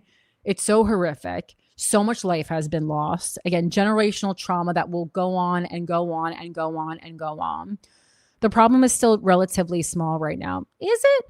It will not stay that way. If Israel does not confront it clear, I guess they're saying the settler violence problem, a very small problem in a big, much, much bigger problem. If Israel does not confront it clearly, decisively, and at scale, it will pay a far higher price later, not just in moral terms or in its international standing, but in security, in cohesion, in the kind of country it allows itself to become. It's already allowed itself to become that kind of country. What happens in the West Bank doesn't, in the end, stay in the West Bank. Counterterrorism practices begun under the military law of the West Bank can now be applied to Israeli citizens, and alas, should be applied to our homegrown terrorism problem. Israelis who think they can sit this one out are not avoiding the costs. They are merely postponing and enlarging it. And so I wanted to share this just because I thought it was like, wow, like Free Press is taking like a little bit of accountability for Israel making mistakes. It's a tiny piece of the accountability that needs to be taken. But I did think it was like a start of the conversation. And I was just kind of surprised to see that kind of a headline here in the Free Press, which again, I, at this point kind of just avoid because it's, we're talking so much about propaganda from Palestine or Israel. It's like, okay, well, the Free Press also has, become propaganda. But anyway, I knew the show was going to be lengthy. Thank you so much for spending time with me this week. If you want to follow me online on social media, I'm at Philanthropy Gal. Please make sure that you are subscribed to Without a Country, the Without a Country channel on YouTube. That's a great free way to support the show, even if you listen to the audio version of it. If you want to send me anything, it's withoutacountrypodcast@gmail.com. I know some of you send things every week. I try to skip around and make sure that, if someone doesn't email me a lot, I get to something there said. Some weeks I just have a direction that I want the show to go in. And so I know either last week or the week before we did a ton of Wacko mailbag. This week we did none. That's just the way it fluctuates. But of course, keep sending me everything. And if you want to become a Patreon subscriber, it's patreon.com/withoutacountry. Thank you so much for spending time with me. Thanks for AJ for producing the show and engineering the show while Mike is running amok in Nashville. And thank you guys for being here and for being active citizens and for taking an interest in the world around you and for knowing that everything, no matter what we want to think or say, is political, including the feud between Alex Earle and Alex Cooper. I love you guys so much. Remember, the truth is in there, and let's keep looking for Shelly Miscavige. Bye. Peace. Bye. What a good boy. Alfred's sleeping.